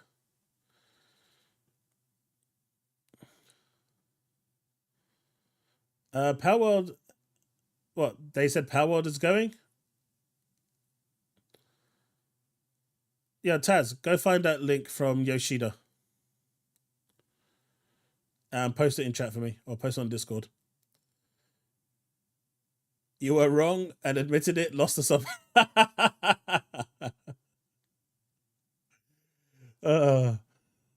I'm doing it wrong, Derek. I'm doing it wrong.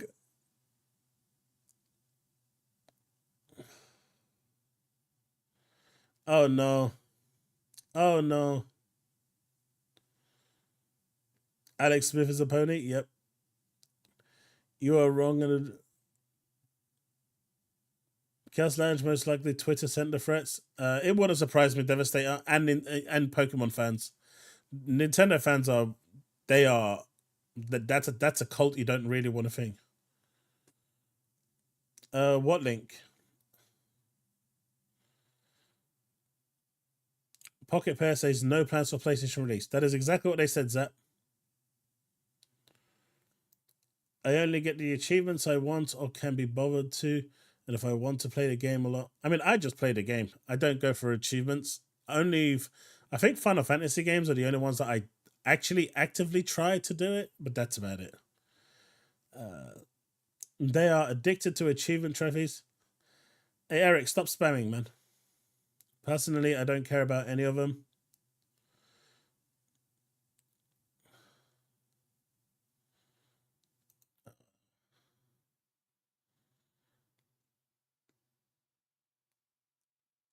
Okay, sorry, man. I can't deal with this guy.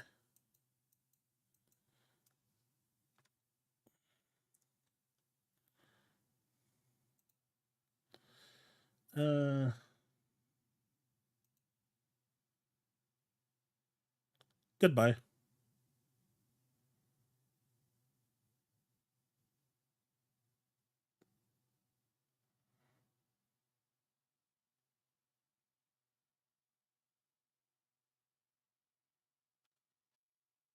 I did tell him to calm the spamming. I don't like spamming.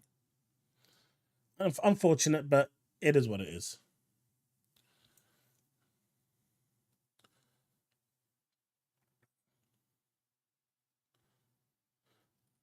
No one asked Yoshida, and he said he will try. They were only selling 1-2 million a year. They doubled sales first year. It was on Xbox. PlayStation will kill Square Enix. There's not enough people that are interested in those franchises anymore. Final Fantasy used to be a big franchise. It's losing its pivot at this point.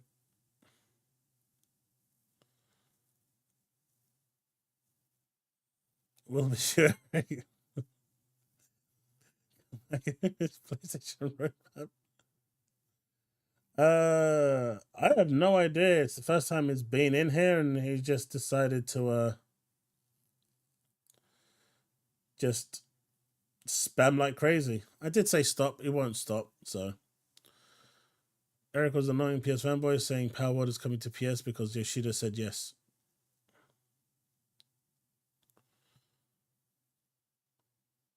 I just don't see. I do want to. Is that actually true? Does anyone have Yoshida's? I guess it's Shuhei Yoshida.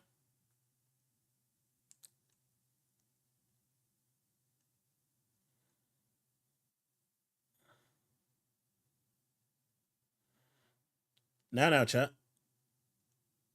Okay, that's an interesting pick.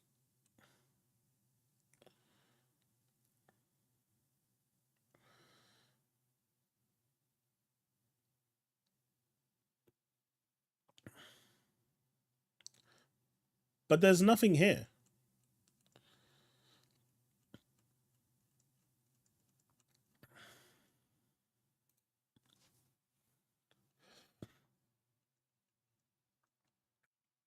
Are you guys sure?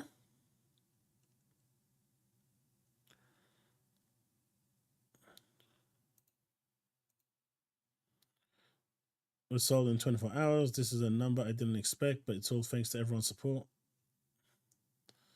That's the Craftopia people. Congratulations.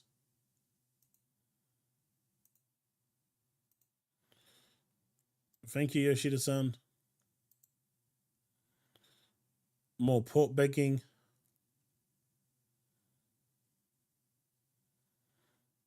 Thank you at Ginza.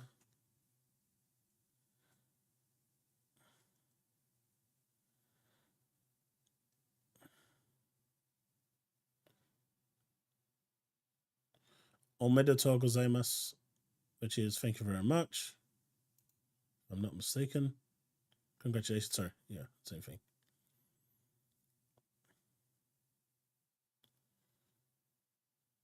Who is Ginza? Partner development. Also, they're trying. They're tagging the people. There's nothing here to say that it's coming. They're just showing interest. Brockator, I would probably think Microsoft would move in way before Sony could even lift a finger. Microsoft have an endless checkbook. Sony do not. And with the court cases coming up, I don't think they're in a position to buy anyone right now, especially if they lose that $9 billion court case where they've been monopolizing digital goods. I think that was the ones that I saw, right, Joseph?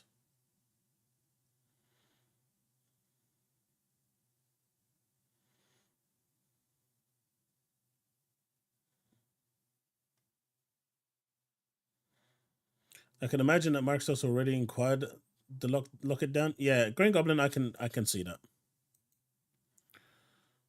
that. This is really crazy to see, man. It's reached number 2. It actually beat Counter-Strike. That's phenomenal, man. That is absolutely crazy. That is absolutely crazy. That it's actually overtaken, you know, the likes of Elden Ring, New World, Hogwarts Legacy, Baldur's Gate, Cyberpunk, Dota, Lost Ark. And don't forget, you know, games like New World and Lost Ark, they actually were paid to stream. So they got like their huge numbers because there was a lot of money being thrown around. Like I remember some streamers were being paid $30K to stream it for a month. Solid. That's a lot of money. Microsoft is smart and they can see that. I mean, they're already doing marketing deals in Korea, so I can't imagine that they're going to let this one slip by. They let Genshin, you know, they were foolish. I don't want to say foolish, but they were kind of foolish to let Genshin Impact slip by them when they were, you know, first to the punch. And they were offered Genshin Impact first, and they said no. Hoyoverse obviously was then at that point going to give Honkai Star Rail to Sony because they've now got a contract with them, which is why the Switch version got cancelled. Tower Fantasy was also missed, though I think that was probably a good thing. Just based on where it is right now, that one was one that Microsoft actually probably did good in skipping. Blue Protocol is one that is coming to Xbox, and it is uncensored, unlike the PlayStation version, which is censored. So it's all right. They're doing all right. But the question is, will they hit 3.3 million concurrent users? Do you think they can hit that by the weekend? Don't forget, this is midweek numbers, right? When people are working. The weekend is going to be big for them. Can they hit over 3.3 million? Jesse, I play TOF too. I play it regularly. I play it every single day. You know, even if it is just to do my dailies. Mondays is when I stream it over on my other YouTube channel, which is why I don't do much anywhere on Mondays. So Mondays is where I stream Tower Fantasy over on my other YouTube channel. And yeah, we just have a good time over there, just talking about the state of the game and stuff. And I help people out doing stuff, though I am playing on PC Global, not on PlayStation. Do Xbox gets better version of Blue Protocol? They get it's identical in version, but the Xbox version is uncensored. So if censorship matters to you, then yes, they get a better version. The PlayStation version is fully censored.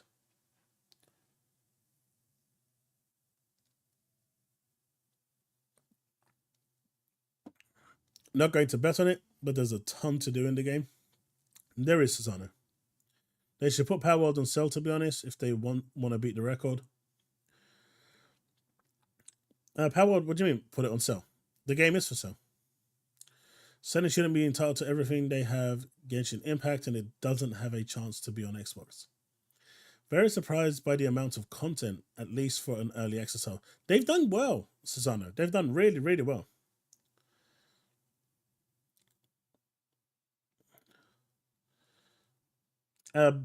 Bornia, I agree. It's on sale. It is on sale. Yep. I played some PalWorld last stream. I might do some tomorrow, Chris. So what I'm planning on doing going forward from Tuesday to Friday is having 2 days of just chatting and seeing how that actually goes with just viewership numbers. These seem to be doing really well. I'm planning on doing 1 day where we do a bit of chatting and then transition into gameplay, and then 1 day of just gameplay. The weekends are really difficult for me. Midweek, I've kind of do my 9 to 5 job, and then I kind of make videos, and then I stream as well. So I've got my kids and wife to also spend time with as well. So generally on the weekend, I'm with those. So my weekends are generally really, really busy. If I get some pocket time in the weekends, I generally jump on for like an hour or so. But it's something that I want to try and do in midweek and just see how the numbers are for the streaming of games. I'm going to guess, and let me just put a poll up. I'm going to guess that most people want me to stream here on YouTube and not over at Twitch. I really don't know, but you know what? Since everyone likes polls and me suffering with Gollum, because at some point I'm gonna have to stream that next week. Hey, I'm talking about Gollum, Chris. I'm talking about that. Let me just put a poll. Let me just put a poll up.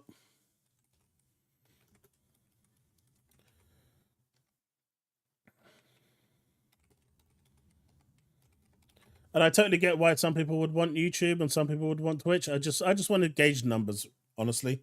That is it. Because at the moment, the focus is to stay here. But let's see.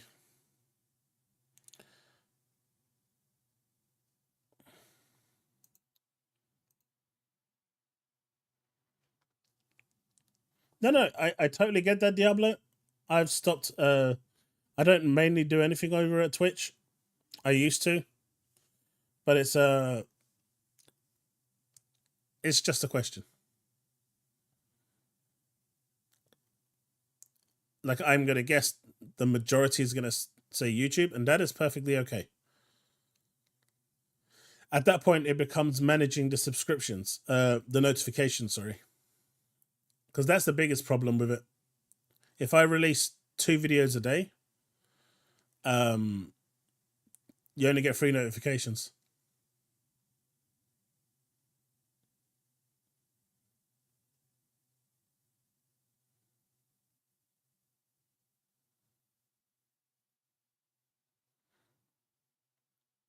Oh, do you mean like put a video up to show that I'm going to be live on Twitch? And this is what I mean, Suzanne. I think that's what you mean. And I used to do that as well, and people hated that like with a passion. But that's what, if I ever did something like that, I probably would do that. But I think staying on YouTube for me makes sense because this is where the majority of my community is. So, what do you think of these people? So now we're getting into the PlayStation developers that are, ex-PlayStation developers, ex-Bend Studio developers. If you've seen my video, you know where this is going. But apparently this doesn't pass his sniff test because making two foxes that look different is a problem. And like, I get this, right? I get what he's saying, and I totally do. But we also have this over here, which I'm going to put on screen now. Where is it? All right. That's there. That's there. So we're going to do this now. It's not that one there.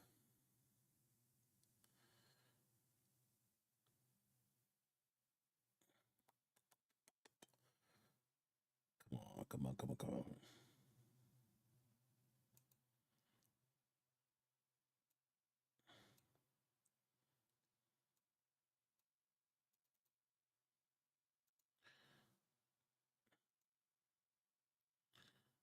Oh, that doesn't work, does it? No.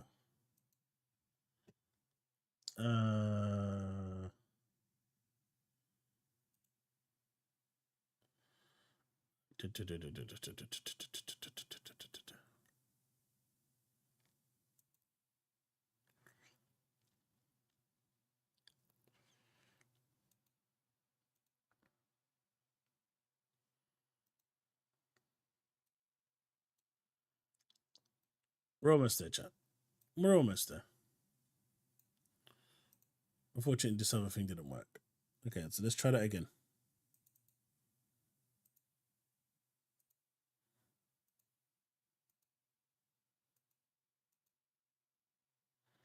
That doesn't work either. Okay, so that didn't work either. So how about this? That worked. Third time lucky. So if we look at these designs from Dragon Quest and Pokemon, side by side, how can they have the audacity to turn around and say other people are copying?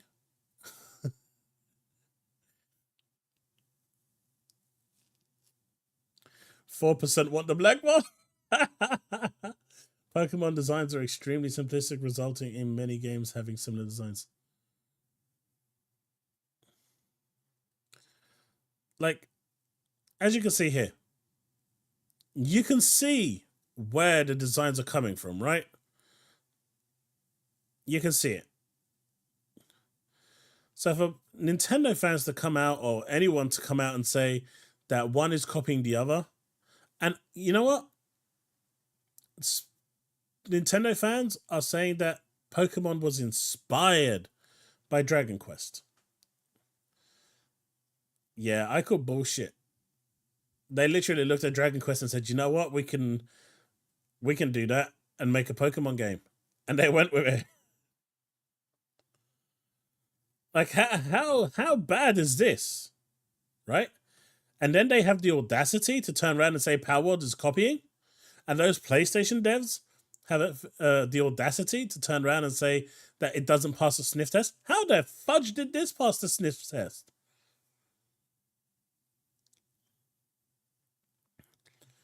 Sony has, yep. The whole copying design thing is stupid because everyone borrows everything from each other in real life. You know what, Leafstorm? You are 100% right. I agree with you. I am not going to disagree with you. You are totally correct. 100%. You know, Splinter Cell. I think that came after Metal Gear Solid, right? Did it not take similarity, like inspiration from it? Of course it did. To say it didn't would be stupid. But you know what? Splinter Cell's a good game. No one complained about that. Well, I guess they might have done back in the day, but if they released another Splinter Cell today, I would, be over the moon. I know it's coming, but it's Ubisoft, so.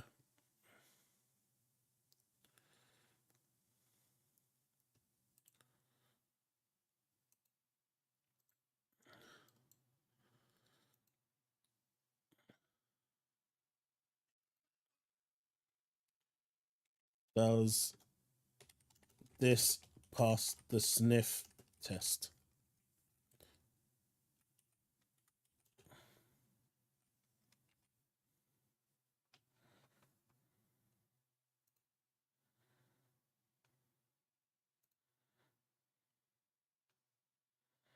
Didn't Nintendo steal a game and reskin it into Mario? That I don't know. I do know that Nintendo did actually, on their like collections, they actually just downloaded the ROM and put it on there. They didn't even put the full, like the actual game on there. They just downloaded a ROM and gave it to the consumers. That's low grade, man. That's low grade. I think the problem is people are just looking at the game. This doesn't really play. This doesn't play anything like Pokemon, like Susanna said. You got this one over here. Ben Studios. PalWorld's overwhelming success is the first step in the normalization of generative AI slop. First of all, there's no proof that this game is using any form of AI. Secondly, if it goes onto Steam, they have to declare if any AI is being used by law. And if it's found out, and trust me, by now someone would have figured out if it was AI or not. People are crazy trying to bring this game down at the moment, and they found nothing, which is really depressing. 10 years ago, an asset flip game like this would have been relentlessly ridiculed. LOL. And then they get, for your information, there are no rules or regulations with AI. There is no law requiring its use to be divulged. It is entirely possible to use AI and then hide it well enough that no one would ever know. This is false. I mean, when you get community, you know you failed, right? Steam requires the games to disclose. The developers are not idiotic. Saying it's AI would kill the marketing of the game, and it would also cause them enough legal action that it would ruin them entirely for the rest of their lives. Nintendo can't do jack shit. What they did do, however, is pull down the mod. Have you seen the Pokemon mod? That's gone. They got a season. They got a takedown order for that one to stop developing it. That's gone.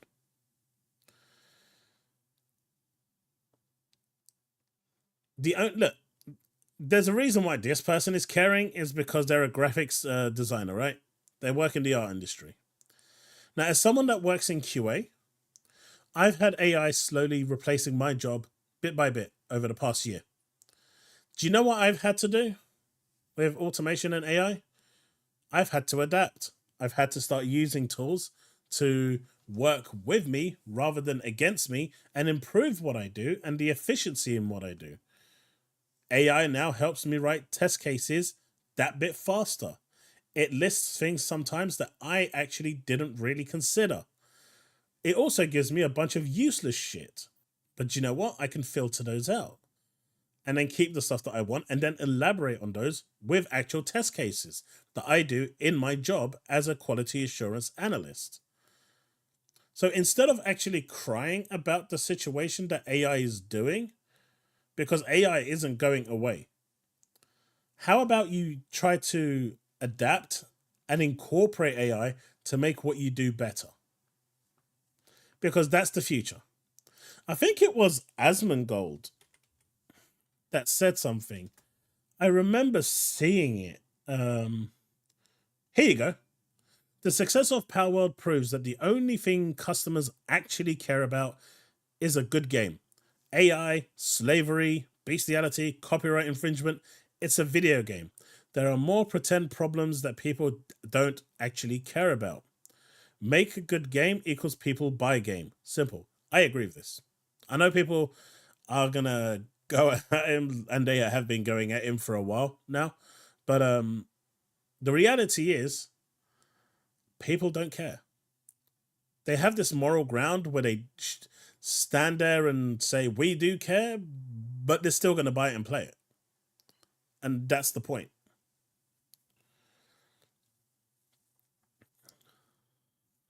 He did. I think the real reason they care is that they see that up-and-coming devs can make more popular games than the slop AAA. No, it's not that. It's not that, trash can. It's because they released a successful multiplayer game and, Sony couldn't even release factions.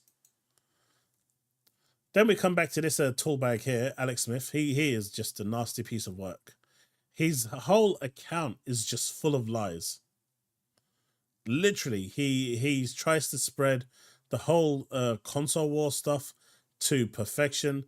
But, you know, again, he is a Bend studio.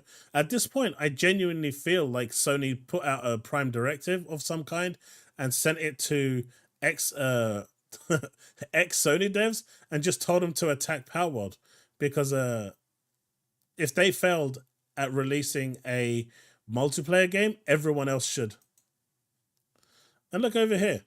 I've been receiving several death messages, which he won't actually show, on my Twitter and Instagram from Xbox players. Of course, it has to be Xbox players because he's a Sony ex-employee in the last few days. But I'm not going to lower my head. Indiana Jones will be ported to PlayStation 5 Pro and PlayStation VR. I mean, this guy is a clown. Like, he is the biggest I mean, out of all the fanboys out there on any side of the spectrum, this guy is the king of clowns. I actually do get what he's doing, though, because there will be a time when he's right. And he will come out and say, after 987,687,423 attempts at trying to be an insider, I finally got it right. I finally got one. This guy, as an insider, has been 100% wrong. He gave up his career in development to become a leaker and insider that reports on information. But my God, if you have 100% track record of being wrong, my dude, pick another career, because this ain't it. This absolutely ain't it. You know, if you are 100% wrong all the damn time, this ain't it. Hey, Provocats23, thank you for that sub. I appreciate it. A stopped clock is right twice a day. Unless it's a digital one, then it's never right. This is getting weird. I know, Brock. I mean, this is just crazy, right? Right or wrong, he gets clicks. Yeah, he's not a blue badge. He's not getting money, Derek. There's no blue tick. There's no blue tick.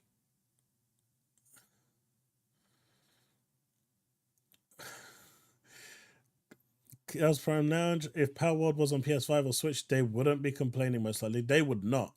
Canadian government is proposing a law that would tax businesses for use of automation and AI.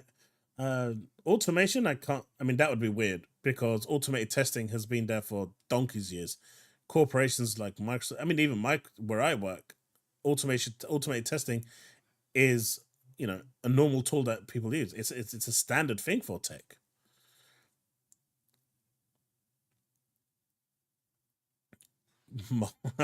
Soulless. He looks like a troll. He's fake. That's why he doesn't have the blue check. Then he just likes the attention on something odd. I mean, this guy. But have you noticed how it's only? It's all coming from like PlayStation Studios. It's weird, right? It's totally weird.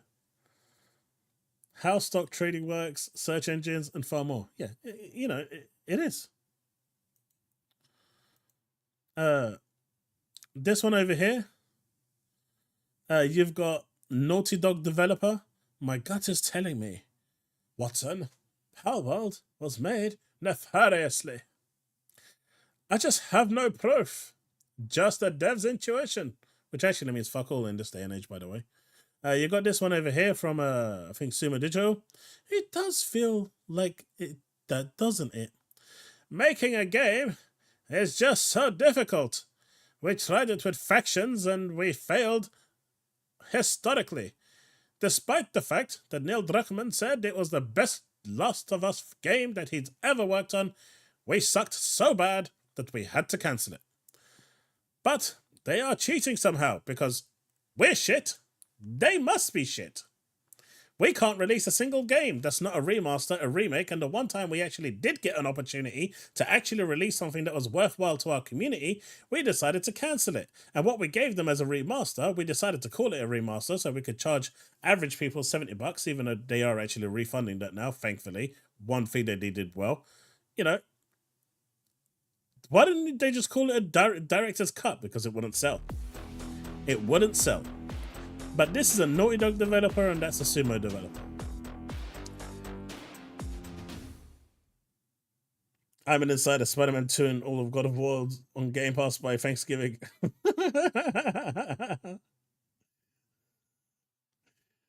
PalWorld is a fantastic game. This guy lies. The streaming channel, that guy lies like historically, man. Like, if he was right at least once, I get it. But when you have a track record of being wrong, I mean, he said that Sony was buying Bandai Namco last year, real soon. He is still saying that Sony's buying Bandai Namco. And they're buying 2K. And they're buying Konami. And they're buying From Software. Apparently they're buying all of these. He swears by it. If PalWorld was on PS5, we might have seen ponies at war with Holt on Nintendo. Yeah. I think that guy in his tweet was alluding to that PalWorld is the first fully AI created game with little or no human input. But there is no proof of that, Brock. There's literally no proof. There is no proof. And to make a baseless accusation like that just shows how pathetic that developer actually is. How about her? Right?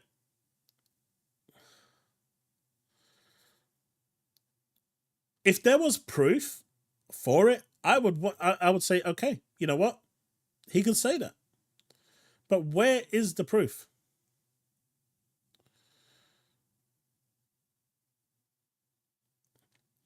Told you I'm a fan of your channel. Hope you're doing well. Hey, Paris, how's it going? Nice to see you here. I appreciate it, dude. Derek's, you throw away enough shit. If something will stick, then like you said, it will be like I told you all hours. Exactly. I mean, I expect a certain degree of modicum. When I was working in the games industry, and I've worked in a few games companies, be it Sega, Square Enix, Empire Interactive, and a few others, to just say, one thing we always did is, because people knew that we worked at the time within that industry, we wouldn't say stuff like this because it, number one, reflects really badly on the company we're working for, and there are repercussions for that. And number two, it's just unprofessional. Just because a company is doing well, you don't do this. And it just, the fact that he's put over here that he's worked for Ben Studios, it just leaves, a really, really bad, take on the whole situation. And there's a lot of Ben Studio developers coming out, and it's not good. It doesn't, it doesn't leave a good impression on. It doesn't really just leave a good impression. Like, there's a certain degree of modicum that has to come from these people. I know that it's their own personal account, but you're still held to a higher standard. When I was working at Sega, people were asking us about stuff, and I would respond in a quite reserved manner because that's what was expected of us. It's told to you anyway. He is mixing up Microsoft's bank with Sony's bank. PlayStation can't buy any of that. More than likely. I mean, the fact that he thinks that Sony can go and buy 6 different publishers right now is a bit weird.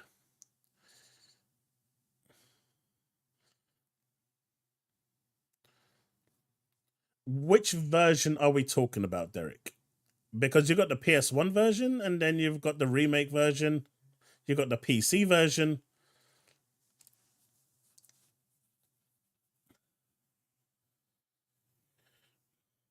And it's just weird, right? It's just weird. I really find it weird because it's something that's... I mean, even now where I work in a digital agency, our conduct is always representing what we do for the company, even though it's so on my personal account, I don't, I try to maintain a level of modicum because I have to.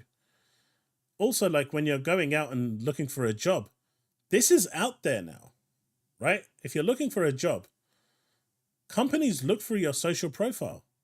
They start seeing the type of stuff that you're posting and writing and blindly accusing. It's not good. It doesn't do wonders for your career prospects. But you know what? One day I need to get Paris onto the show so we can just have a chat about the climate and, the state of Xbox. What do you think, chat? Would you like that?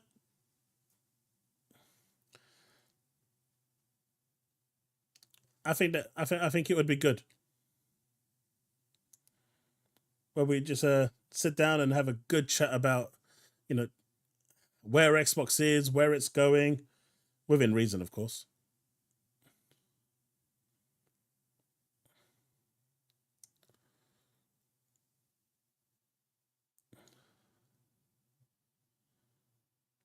They don't, Cesano. It's really bad.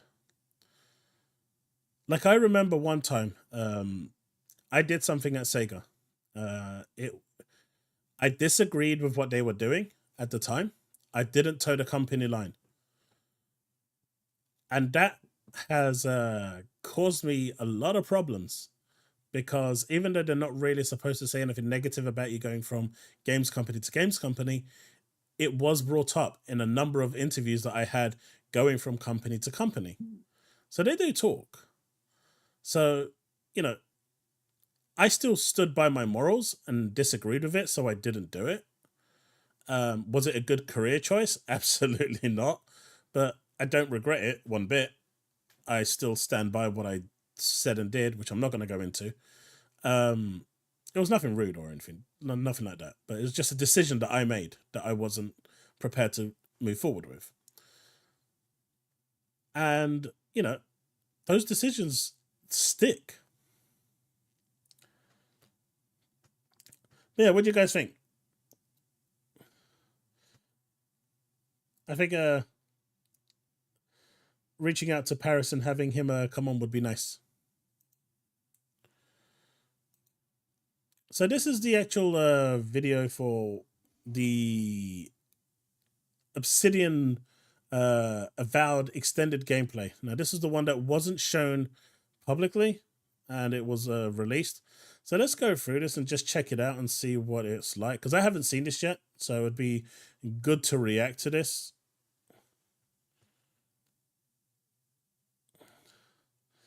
YouTube won in the landslide? I know it did, buddy. No, we're going to stick to YouTube. I just wanted to just ask that question because, I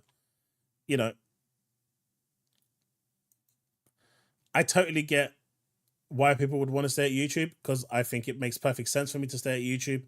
I just wanted to just ask, just in case. Because the big problem I have at the moment is I want to release about 2 videos a day.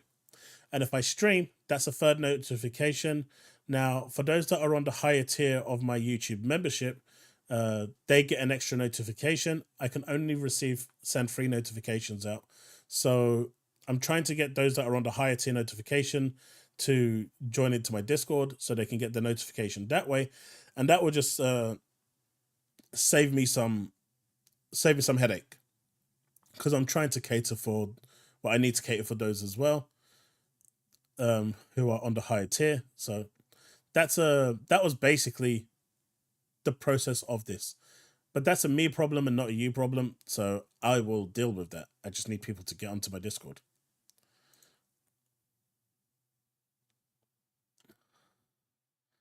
%, said YouTube, 5% said Twitch. 50 votes. All right, let's see what's going on here. Also, let me do one more poll while we're doing that.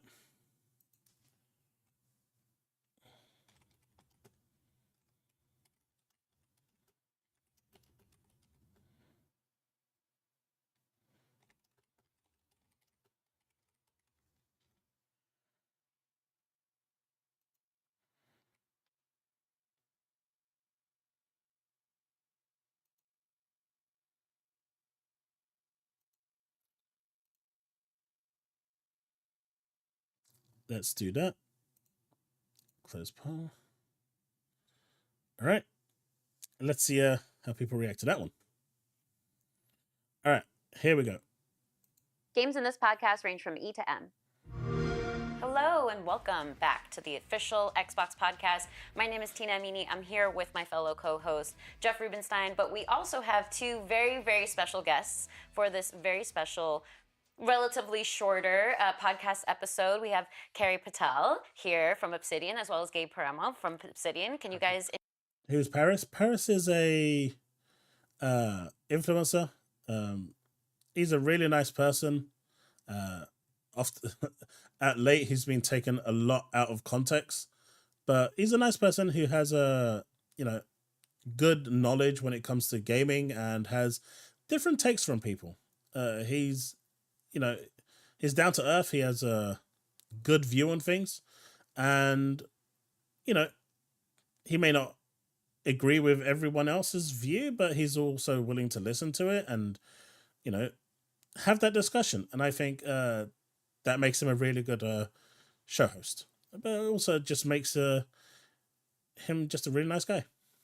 But definitely one that can have like a really, really nice intellectual conversation. That's not all Xbox bad, PlayStation bad, blah, blah, blah, blah, blah, blah, blah, blah, blah. Introduce yourselves just briefly, what you do at Obsidian and on Avowed.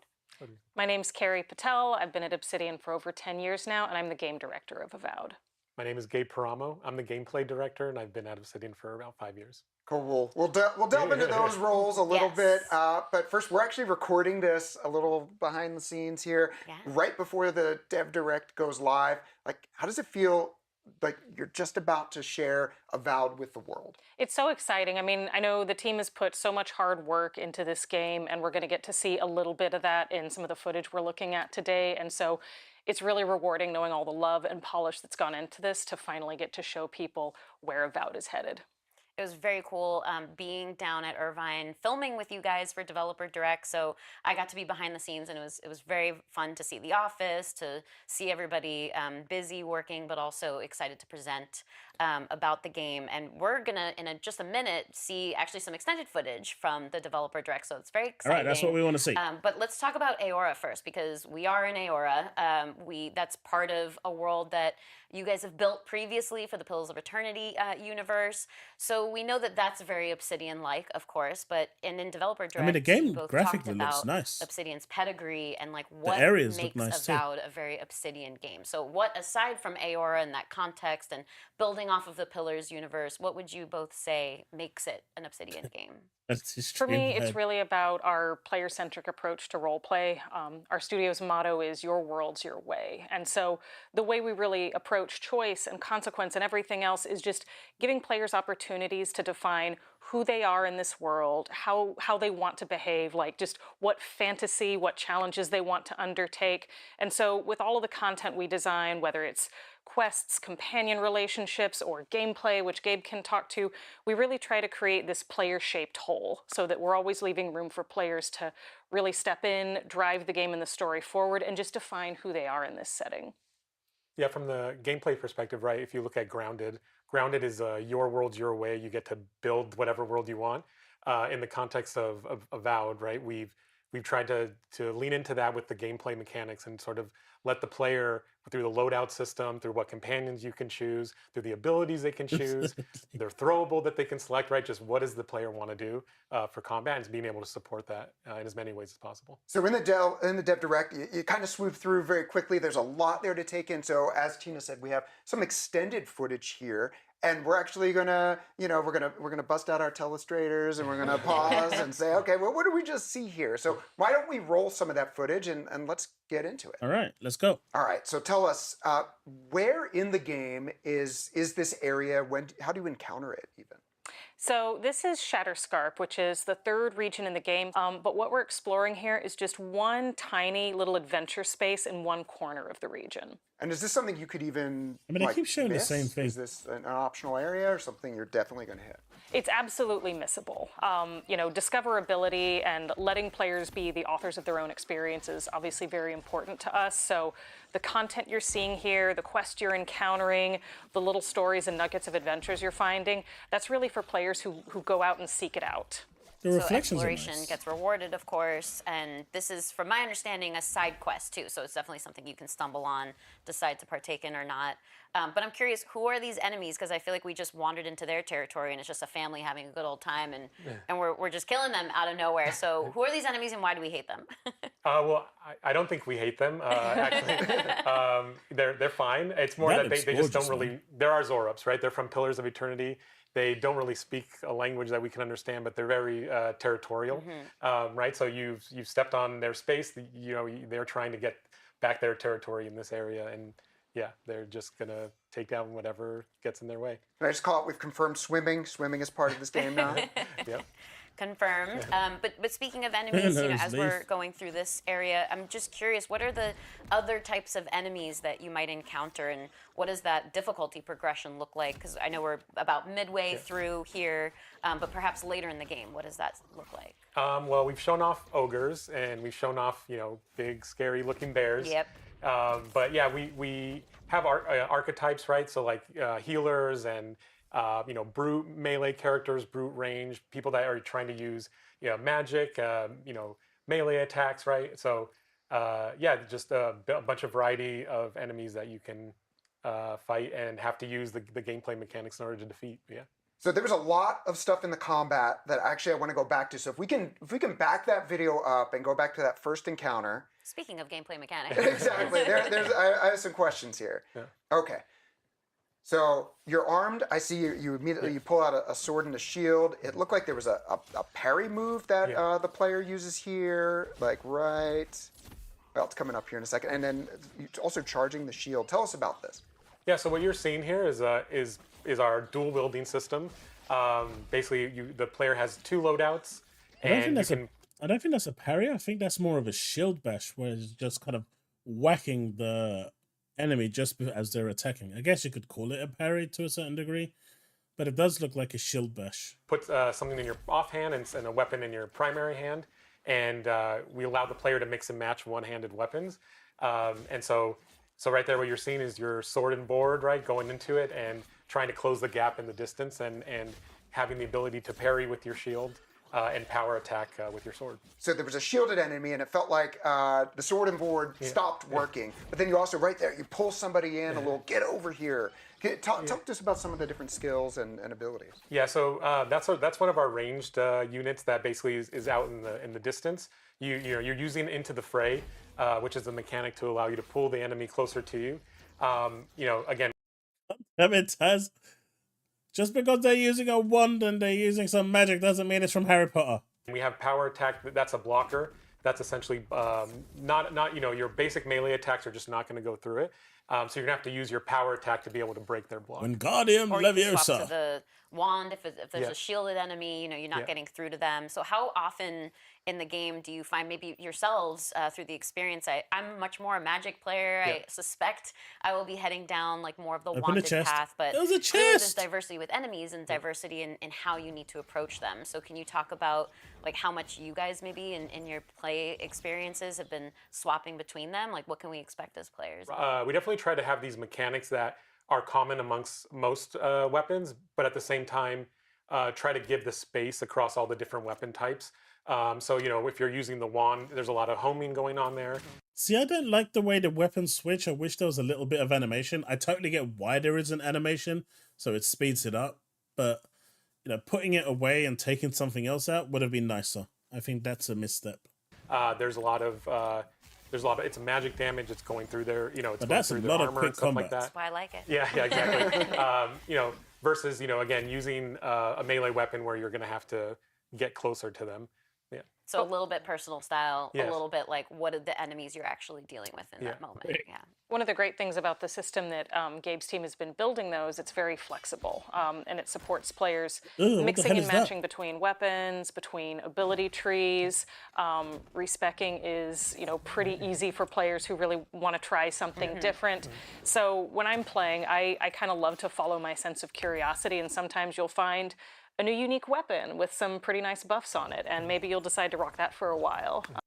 I really hope there isn't a grey, green, purple, yellow, orange weapon tier system.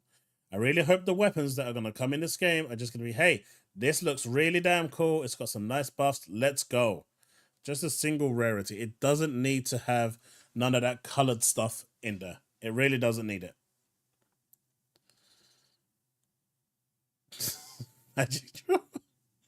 Even if it's not what you've been using previously. So there is a skill tree in this game. Yes. Yes, there is. Okay, Are you good. going to showcase the skill tree? I love a good skill tree, so yes. it's good to confirm that. Oh, by the way, skill tree in the game, confirmed, it's an RPG. One of the things we've done in terms of skills in the tree is we've tried to, pillars as classes, right? We wanted to be able to grab as many abilities from the trees as possible and sort of categorize them a little bit differently so that the player doesn't feel like they're locked into a single choice at the start of the game. They can kind of mix and match, between different abilities, so you can get some you have some variety. You can choose to kind of commit to being a fighter, right, per se, but it's not an enforced kind of class setup. And as Carrie said, you can respec if you don't like the direction it went down. Yeah. I love that. But there are definitely some pretty fun and wild combinations, like, you can do your traditional sword and board, or, play more of a magic wielder with a grimoire and a wand, but you can. I am totally going to be a gun wielder in this. A gun wielder and either a dual pistoler or a sword and a pistol. That looks good. You can also take a pistol and a shield and just charge around the battlefield and fight characters at medium distance. And you can use some of the different abilities that you're seeing in this playthrough to support that flexibility. And on that note too, dual wielding wands, I probably mentioned this last time we were in an interview together for Showcase Extended, that I was so excited about it. And when I was down at Irvine, the team was very generous to let me play a very early build, and I got to experience the dual wielding wands. Baby. And it's so Let's snappy go. and fun. It's exactly what I was thinking it would be. But I'm curious because we're seeing a little bit of that now, where you have different spellcasting effects on each. So I imagine there's probably some really incredible combos. Have you seen some special combos yourselves, or maybe what testers have managed to pull off? Yeah, definitely. So, with Into the Fray, you could use like a fireball ability that creates like an AoE on the ground, right? And then pull the enemy into the fire, I love and they get Devious. on fire. But in terms of the wands, right? Like what you're seeing there is a sort of enchanted wand, and there are potentially other elements that you can maybe find. But Pillars is really known for their unique weapons and the unique permutations of enchantments that you can kind of see on them. So yeah. So in this particular area, I did also get to play through this part, and first I realized you need to take out the healer first, otherwise it's like going down an up escalator. You're not making a lot of progress. That's a good way to put it. This is where I found that you really start to put these things together. So you froze that larger enemy. So sort of talk about some of these elements and Is anyone else triggered by the fact that they don't open the chests? I am literally a loot goblin. It triggers me that they're not opening the chests. how you can even use them outside of combat. Yeah, so we have an elemental system where you can light guys on fire, you can freeze them, you can shock them. We have objects in the world that the player can interact with. There you go, giant spider. They're not just on weapons, right? They're not just on wands, right? You might find something with a sword that has it, right? Certain abilities might cause elemental damage. Also, your companions themselves, could have potentially some damage there.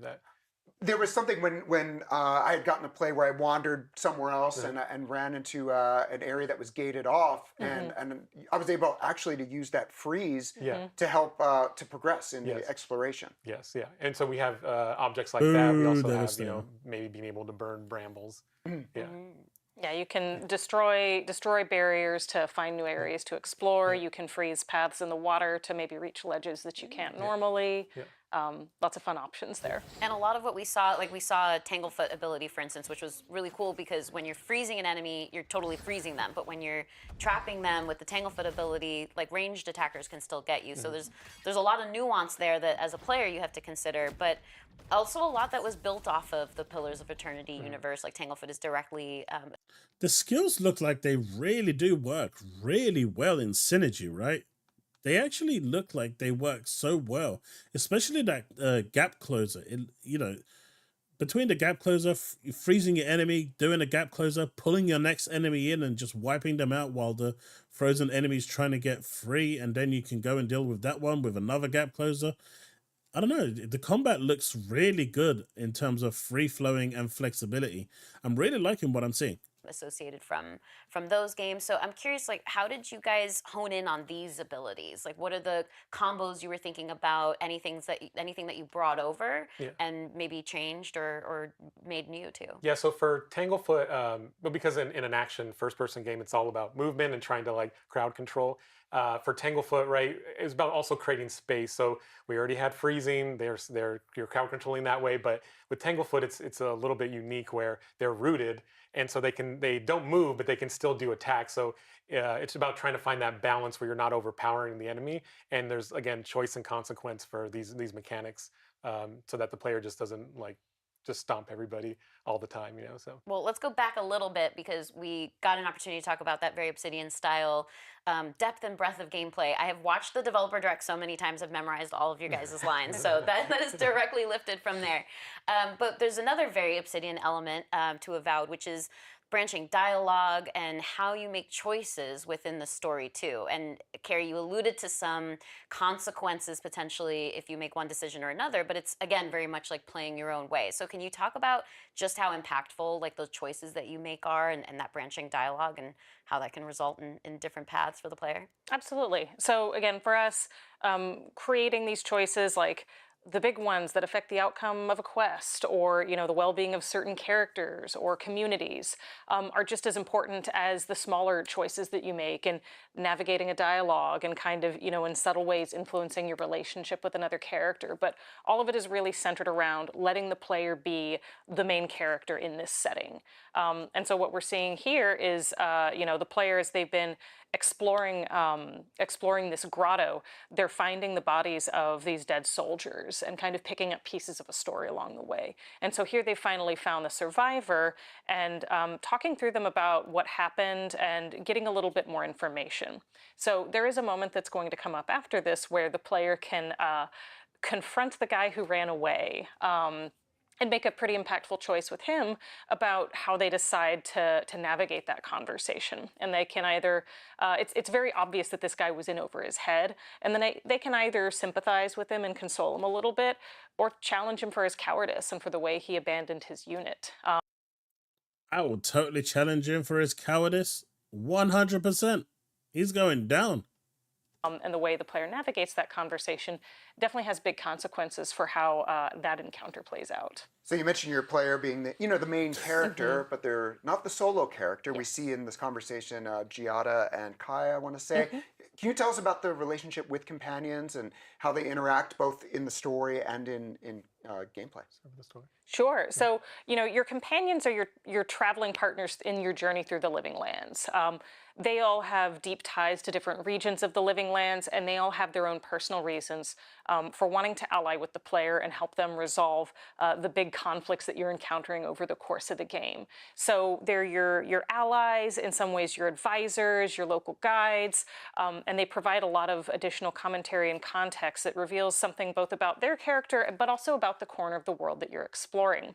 And Kai in particular has a pretty deep history with Shatterscarp that comes out a little bit over the course of this quest as he starts to see how the region and the people have changed in his absence, and maybe where he let them down. But obviously they're also your allies in battle, and that's something that Gabe can speak to. Yeah, so for the companions, we wanted to make sure that they had their role in the combat systems, and so again, like I talked about, Kai can help you with the burning brambles. This is like alpha gameplay, right? And Giada is healing, right? And so Kai's kind of your tank. He has an ability that's called taunt, or it's not called taunt, but it's a taunt. And a taunt allows you to basically make the enemy take aggression from them and start to focus on Kai. And then Giada can have the ability to heal your party. So yeah, just they have impact in combat as well. Yeah. Should we assume there will be other companions throughout the game as well? Yes, you'll meet a couple more.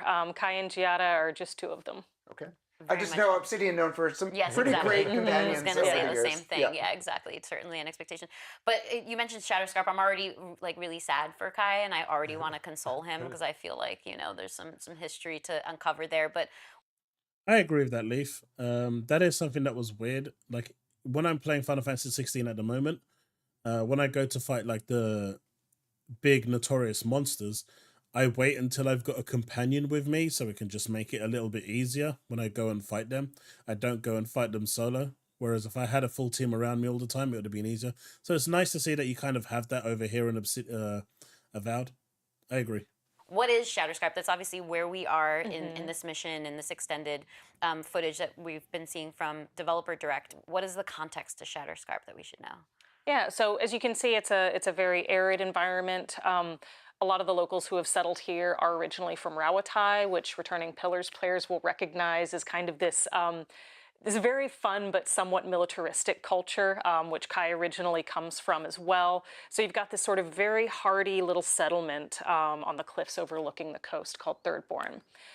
But what the player encounters here is a ramp up in tensions between their people, the Adiran Empire, and the locals, again, here primarily settled around Tyans, as everybody's sort of trying to negotiate some conflicts that are taking place and, starting to grow in the Living Lands. You're also seeing the stronger effects of something called the Dream Scourge, which is this spiritual plague that you've been sent here to investigate. And just to add into that mix, we've also got an archmage who has taken up one corner of the map and created her own little frozen labyrinth there. So there are a lot of different characters, a lot of different tensions to navigate, and that the player's going to get to encounter here. Carrie, stop, you're saying too much. So we're noticing just with the player, they're mantling their way through. It's a very vertical area, and there was actually one part of the footage where they look down and there's enemies there, and they choose not to engage. So if you could just talk about like the size of this area and just like how that affords the ability to like choose even just what to engage with and what not. Your to. literal path. Yes. Yeah, so it's like it's open zone, right? So comparable to Outer Worlds areas on the larger side, and multiple paths essentially to be able to tackle combat situations Or avoid them. Or I avoid them. suppose. Yeah, exactly. Yeah. But yeah, I mean, this area is entirely discoverable, which means it's also entirely missable. And I really want to give a shout out to Tyler McCombs, who's the area designer who set up the little grotto we're exploring. As you mentioned, there's a wonderful sense of verticality, just a lot of wonderful nooks and crannies to explore, and that's something that we really wanted to take advantage of, and also set up, as Gabe mentioned, really fun combat encounters around that let you either just jump in, charge right in, or take a more tactical and measured approach. And you see that even in this first combat that you encounter when you dive through that skull's mouth and you come up out of the water. Our playtester here takes the rightmost path, which is the sneaky one, but you can also just, Leroy Jenkins your way up the middle and just jump right into the fray. I love that. Well, we got so much additional detail. I think that's the good thing about this game. It's really going to be all about exploration and trying to find, those secret areas, those secret side quests that can provide you with that really cool loot. I'm hoping the loot itself is going to be good for these areas that you decide to take your time and go, hunting in those nooks and crannies. And as long as it's rewarding and the side quest stories are actually good, then it really looks like Avowed is onto a winner. In this podcast. Really appreciate you both joining us. But before we wrap up, we have just a couple more questions too. Developer Direct is like an interesting show for us because we hand over complete reins to the developers, wanting to give you all an opportunity to talk about the craft, the very obsidian craft in your guys' case, that goes into the game and how the team thinks about things when you're putting things together. So I'm just curious to hear a little bit more about that kind of team culture and also both of your roles. Like, how do they integrate? What does a creative director do? What does a gameplay director do? And what's your day-to-day working together like to bring this game together to life? Want to start? Sure. So as the game director on the project, I'm responsible for setting out the vision and helping to guide the team in all of our different efforts towards that, and make sure that we're really building a cohesive and exciting player experience. And both the joy and the challenge of that is RPGs are so feature rich and so content rich. We have so many different systems supporting our combat, our exploration, and then there's the way we build quests, the way we seed them through the world, the way we try to nudge players towards them without being too heavy-handed about it. And so, I'm always trying we're always trying to balance how these elements work together to, again, create an experience that's cohesive and consistent, but also allow room for surprises and nuance and fun, and not get so precious about the dogma of what we're building that we don't allow for those expressions of creativity and those things that, we as developers love to create and we know players are going to love to find. Yeah, from as my role as gameplay director, I'm trying to direct a team for that's kind of more revolved around conversations, exploration, and combat. Right, that's kind of the big overseen parts of the game, and just working with Carrie to just make sure that we're following our pillars. If you will. Yeah, exactly. No pun intended. Exactly. Following our pillars, and having little back and forth fights, right? About whether the blocker should be holding a shield or the blocker should be holding a spear. You were absolutely right, by the way. Yeah. So I love how these two have this love relationship at the moment, but when they get back to the office, it's literally take out the daggers and shields and I want it like this and I want it like this and this is how it's going to be. Yeah, it's very different behind closed doors. But yeah, just making sure that we're working together to be able to get the gameplay features that are fun, make sure it fits in the lore, make sure it fits part of the world, make sure we're not doing anything that's maybe doesn't fit within the Obsidian brand, right? Like things that are mechanics that are too binary, right? And more, a little bit more, less black and white and a little bit more like how RPG players would like them to be. So yeah. And one of the great things about our studio culture is, so many of us are RPG fans, and I feel like one of the real strengths of being a mid-sized developer is we are, just large enough to be ambitious with the gameplay and the content we build, but also, small enough that we can still be nimble and again, still, allow people to take big swings. And the Leviathan Hollow that we see in this this playthrough is a really great example of that.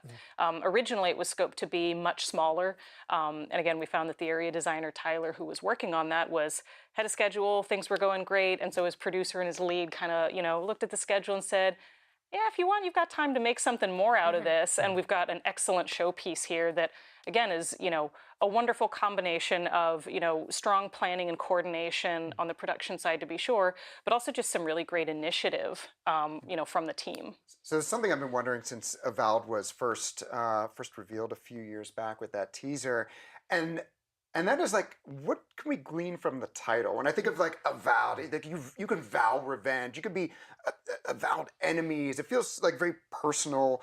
I'm just curious, like what we can take away from the title as I want more right now, but this is all we're gonna get today. But just what can we be thinking about here? So I won't say too much this time, Gabe, but so as the player character, you're the envoy. So you're a representative of the Adiran Empire.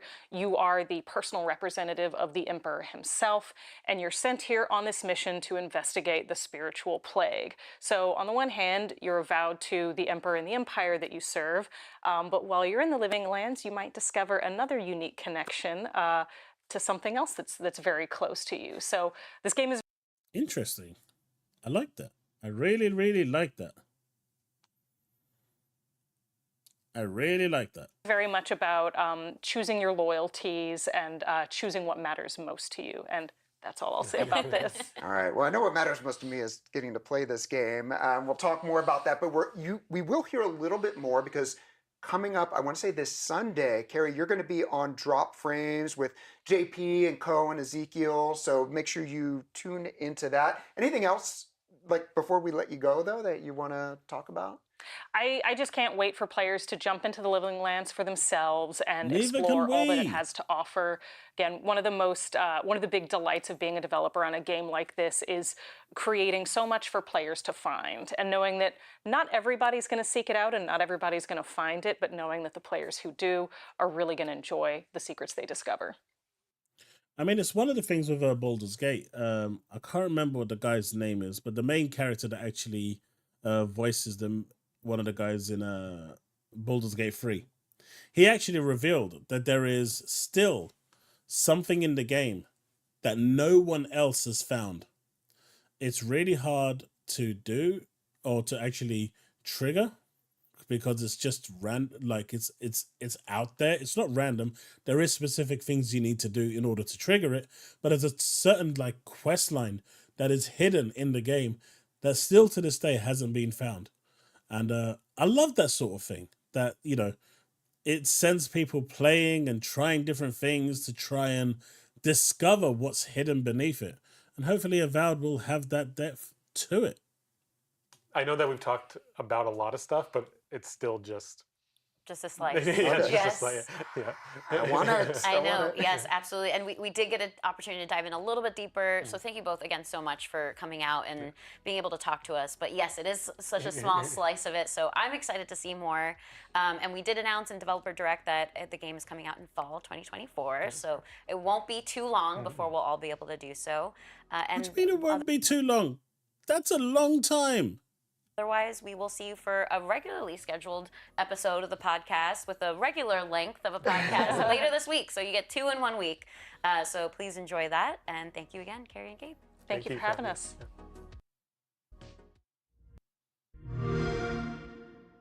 All right. That was actually a pretty good showing.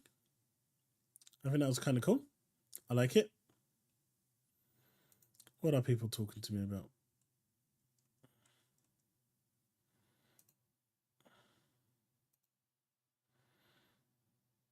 Fortnite Master Chief. Let's see what chat's saying. At TheChaosLounge, I'm going to dual wield wands and be a magic drummer. Love to see it. There isn't one for Indiana Jones just yet, but if there is, I'll probably do a react video to that as well. Oh, so it's like how TheChaosLounge, Minxie, Alex, and Frit are vowed to destroy ponies and their stupidity. It probably will have it in bucket loads because Pillars had a whole 20-hour optional dungeon which spanned the course of the game. Nice. That's really cool to see. I think I saw Derek saying that old Final Fantasy 16 side quests were bad. I don't agree. There's one in I forgot what the town is called, with that really annoying kind of mayor. It's in a kind of like a little port town in the top right hand corner. Now they're going to war with another faction. I want to see how it actually ends, because he used to be a judge. There are a few sprinkled side quests there that are decent. The rest are garbage. I'll agree with that. But Derek, why not just keep your PS5 and buy a Xbox? You get the best of both worlds when it comes to gaming. It's a win-win situation. Man, Fortnite is doing everything to try and make more money. This is insane. Like, this is next level gaming, man. The fact that they can beat this. It's so cool that Sony and Microsoft have released controllers, you know, for those that have difficulties and allowed them to game. It's really beautiful to see.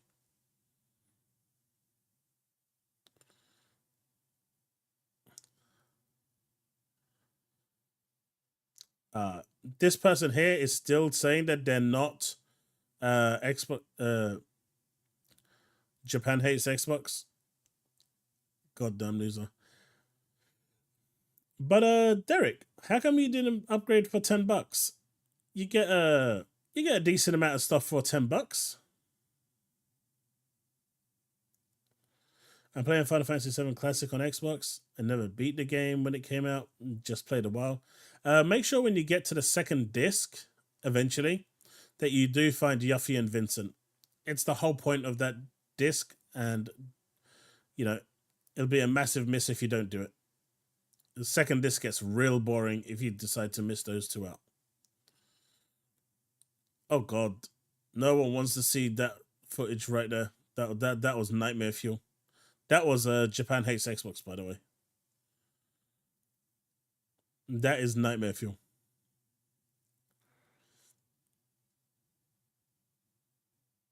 Final Fantasy 14. Who's excited to be playing Final Fantasy 14? Fortnite TheChaosLounge skin when? Maybe one day when I've got like 200,000-300,000 subs. You need a massive following for that sort of thing to be recognized. Right now, I'm very close to my January goal, which is 6,500, and my end of year, which is roughly around 15,000, which I think is attainable. So one step at a time, Leafstorm. One step at a time. But Derek, I think the £10 upgrade is, or $10 upgrade is just fine. I think that's worthwhile. If you have the game already. The great man.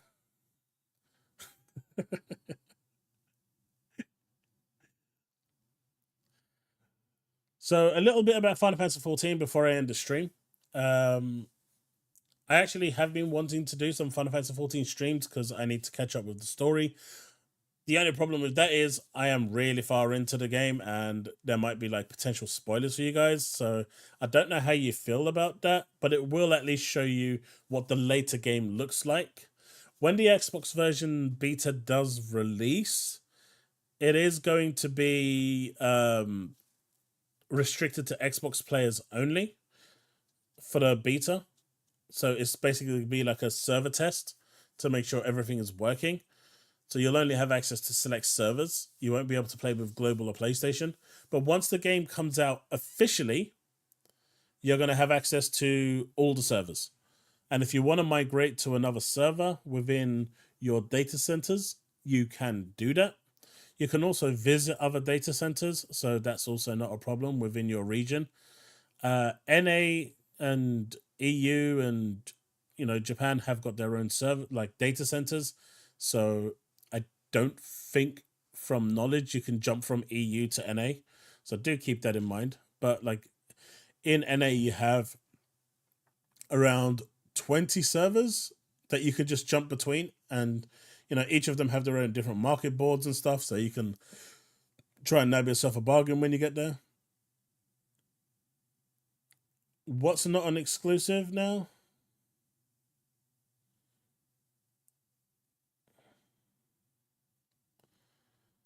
I'm confused. What's not an inclusive?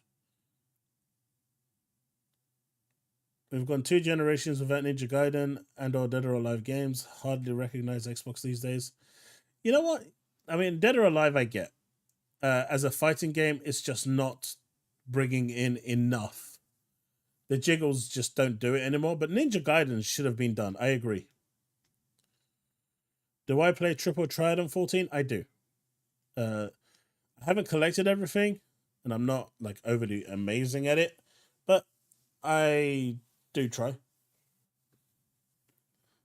But I can, if people want, I can do some Final Fantasy 14 streams, but just know that I am quite, I mean, from where I am right now, I'm in the new storyline. So the actual storyline that you're going to be playing through, the 10-year saga, I'm past that. So what I'm playing now won't spoil the 10-year saga. The only thing that could spoil it is the raid, so I won't touch the raid. If I'm streaming it, I'll just do the new content. But the storyline that's there now is a new 10-year storyline. So it won't impact you that much, though there are some stuff there that kind of, how can I say, like, there's one of the 24-man raids that I want to go and finish up, but that storyline actually talks about the 12, which is really integral to, the 3 factions in terms of, like, their beliefs and whatnot. So let me know how you feel about that, because I like Final Fantasy 14. It's a good game.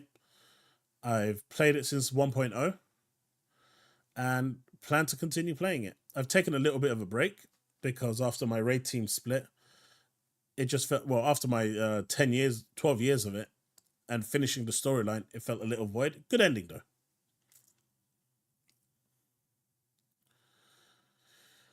I'm playing Starfield since release. I'm like 400 hours in and still no playing story.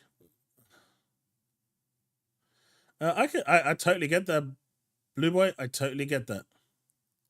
It's one of my favorite things on it, and they had a mobile game for Triple Triad. Yeah, it's great, right? Is the Shan from... I don't know, actually. I saw you all gasping at the new Prince of Persia, so I picked these up. I love the fact that you can just go to a store, pick up the 360 games now. They're so cheap. Just plug it into your console and you get like an upgraded version of the games. It's so good. I really hope they bring back the FPS boost and upgrade some more games, because that's going to be pretty damn sweet. The final thing I wanted to touch on this stream, though, do let me know about Final Fantasy 14. So we're going to do a Golem stream next week. That's going to happen. If you guys are interested in a Hellblade stream, I'd love to know about that, where we could just sit down and play through. I'll play through the storyline. Not so much looking for the secrets and stuff, but just playing through the storyline, because I know a lot of you are looking forward to Hellblade 2, so it will give you a nice segue into that. And of course, some Final Fantasy 14 streams. So let me know if that's the type of thing that you would like to see, and we can look to making it happen. But I don't see anything else here. Oh, right, Helldivers. So there's news going around at the moment, and I almost fell victim to it, about there being a thing that you need to install the DRM for it. Let me see if I've actually got it here. The DRM for it was actually quite nasty. Let's see if I've got it here, the whole thing. I don't think I'm gonna have it. No, it's not here. It's not here. So basically you needed like a separate tool to remove it. That's no longer the case. The developers have come out and have said that that is not the case. The tool to remove the DRM that's installed with Helldivers 2, even though it is a PvE co-op game, is basically removed when you uninstall the game. It comes on disk and it basically triggers at the same time. Hey, why so serious? Leafstorm, it's just basically what they said was, when the first Helldivers came out, just like people did with Outriders, where they were cheating and doing stuff, and because it affected the server, anyone that joined that server would get impacted by it. So people were jumping into servers in Helldivers 1 and having their whole progression ruined, because all their stats would go to 9999999 and all their materials would go to 9999999. People got upset with that because they just wanted to play the game normally. So they've introduced a very, very really stringent DRM with NProtect, which is not a very friendly DRM. And that's going to be part of the PC release. It also means that previously you had to download a separate tool in order to just remove it. You couldn't actually remove it with uninstalling the game. But they are actually packaging that uninstaller with the actual game now. So when you go to uninstall the game, it will trigger the uninstall of NProtect should you want to uninstall it as well.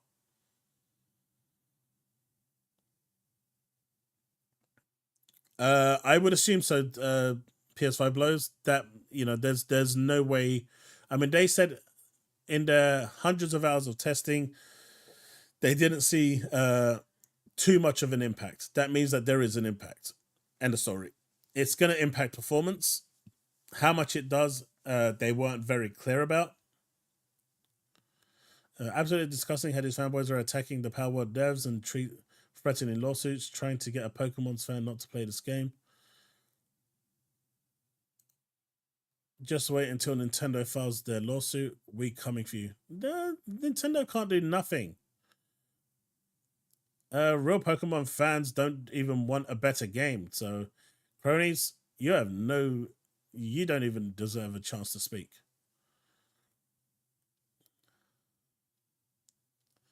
Mate, McCarthy was brutal. That deleted my Windows.exe.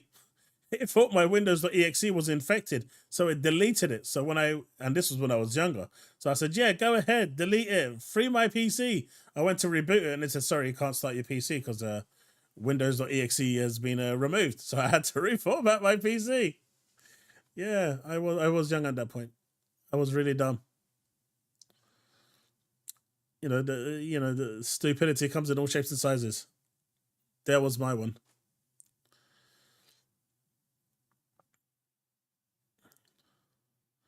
Internally, Halo is officially no longer considered flagship. This decision was made somewhere in the past 5 months. Now, this was 2023. But hey, like this guy here, Droid, he's such a loser. But there is one thing I wanted to discuss about Halo. This is the last thing I'm going to discuss before calling it a day. So Halo Infinite multiplayer has ended seasons. And that has caused a little bit of a stir within the community. I've seen Angry Joe's video on it, and he literally lost the plot. They were criticizing Halo and criticizing 343 for it, which I think is a little bit unfair. They have gone to smaller updates, but it clearly shows that they are now moving on to the next Halo game. Now, why they can't have a team to maintain the Infinite side of multiplayer and release, another team to work on the main game, I don't know. Whether they're downsizing, I don't know. None of this is clear, but I think what the current 343 team has done with Halo Infinite multiplayer has been really, really good. I also think that, them being transparent is a good thing, but they are now going to what's called operations. So what's your thoughts on that? What's your thoughts on the whole Halo moving from seasons to operations? And it genuinely feels like they are, I wouldn't say winding down, because they are still maintaining it with updates along the way. And the new update that's coming is actually quite big and it's quite nice. But it does feel like they are now devoting more time and effort to the next PvE game. Now, what's your thoughts on that?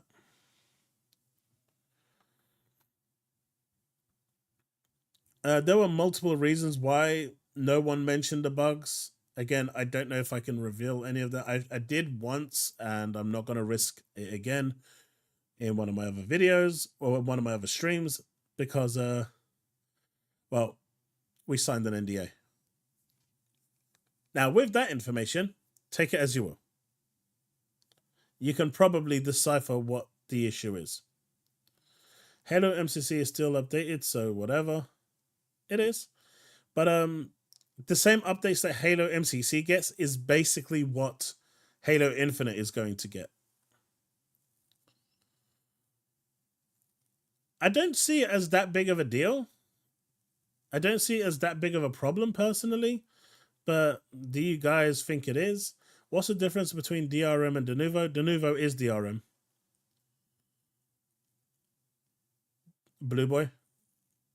Denuvo is basically DRM. It's something that prevents you from the game. It's their attempt at stopping people from cracking the game. But Denuvo, on the other hand, actually really hurts performance. Unlike the other anti-cheats or the security programs, Denuvo hits performance hard. Like I've seen a Digital Foundry's video on, I think it was Resident Evil 8 with Denuvo, and then they got a cracked version without Denuvo, and it with Denuvo the game was dropping down on their PC down to like 40 frames per second, 35 frames. Whereas without Denuvo, on the same PC, the game was running anywhere between 60 and 100 frames per second. So that tells you just how much of a performance hit Denuvo can be, because it's constantly pinging online to make sure it's got a connection.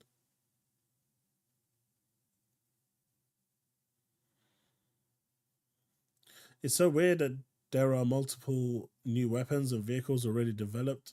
Falcon, new shotgun. They may come at a later date. Ben, just now's not the right time.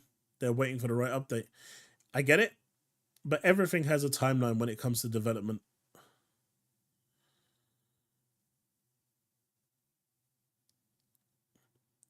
So Jez Corden with this sent people stirring, saying what he said. Little weird. Let's give that a follow. Right, folks.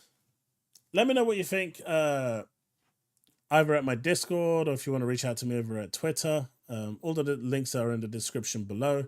Regarding well, obviously I'm going to be streaming Golem, unfortunately, for some of you. Hopefully you'll be around to see me suffering.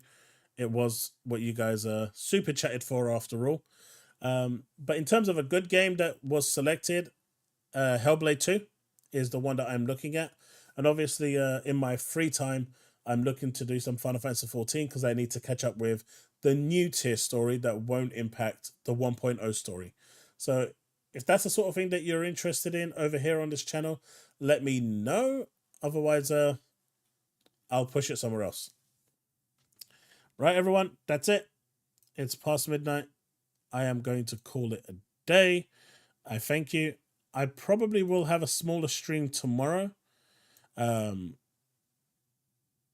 So, yeah, I might do some gaming tomorrow. Who knows? We'll see. But thanks so much for hanging out tonight. It's been amazing, and I appreciate your support. Thanks so much. And for those of you that are on the higher tier for YouTube membership, please do reach out to me on Discord. That's it. Thanks so much. Have an awesome night, and I'll see you in the next one. Remain legend.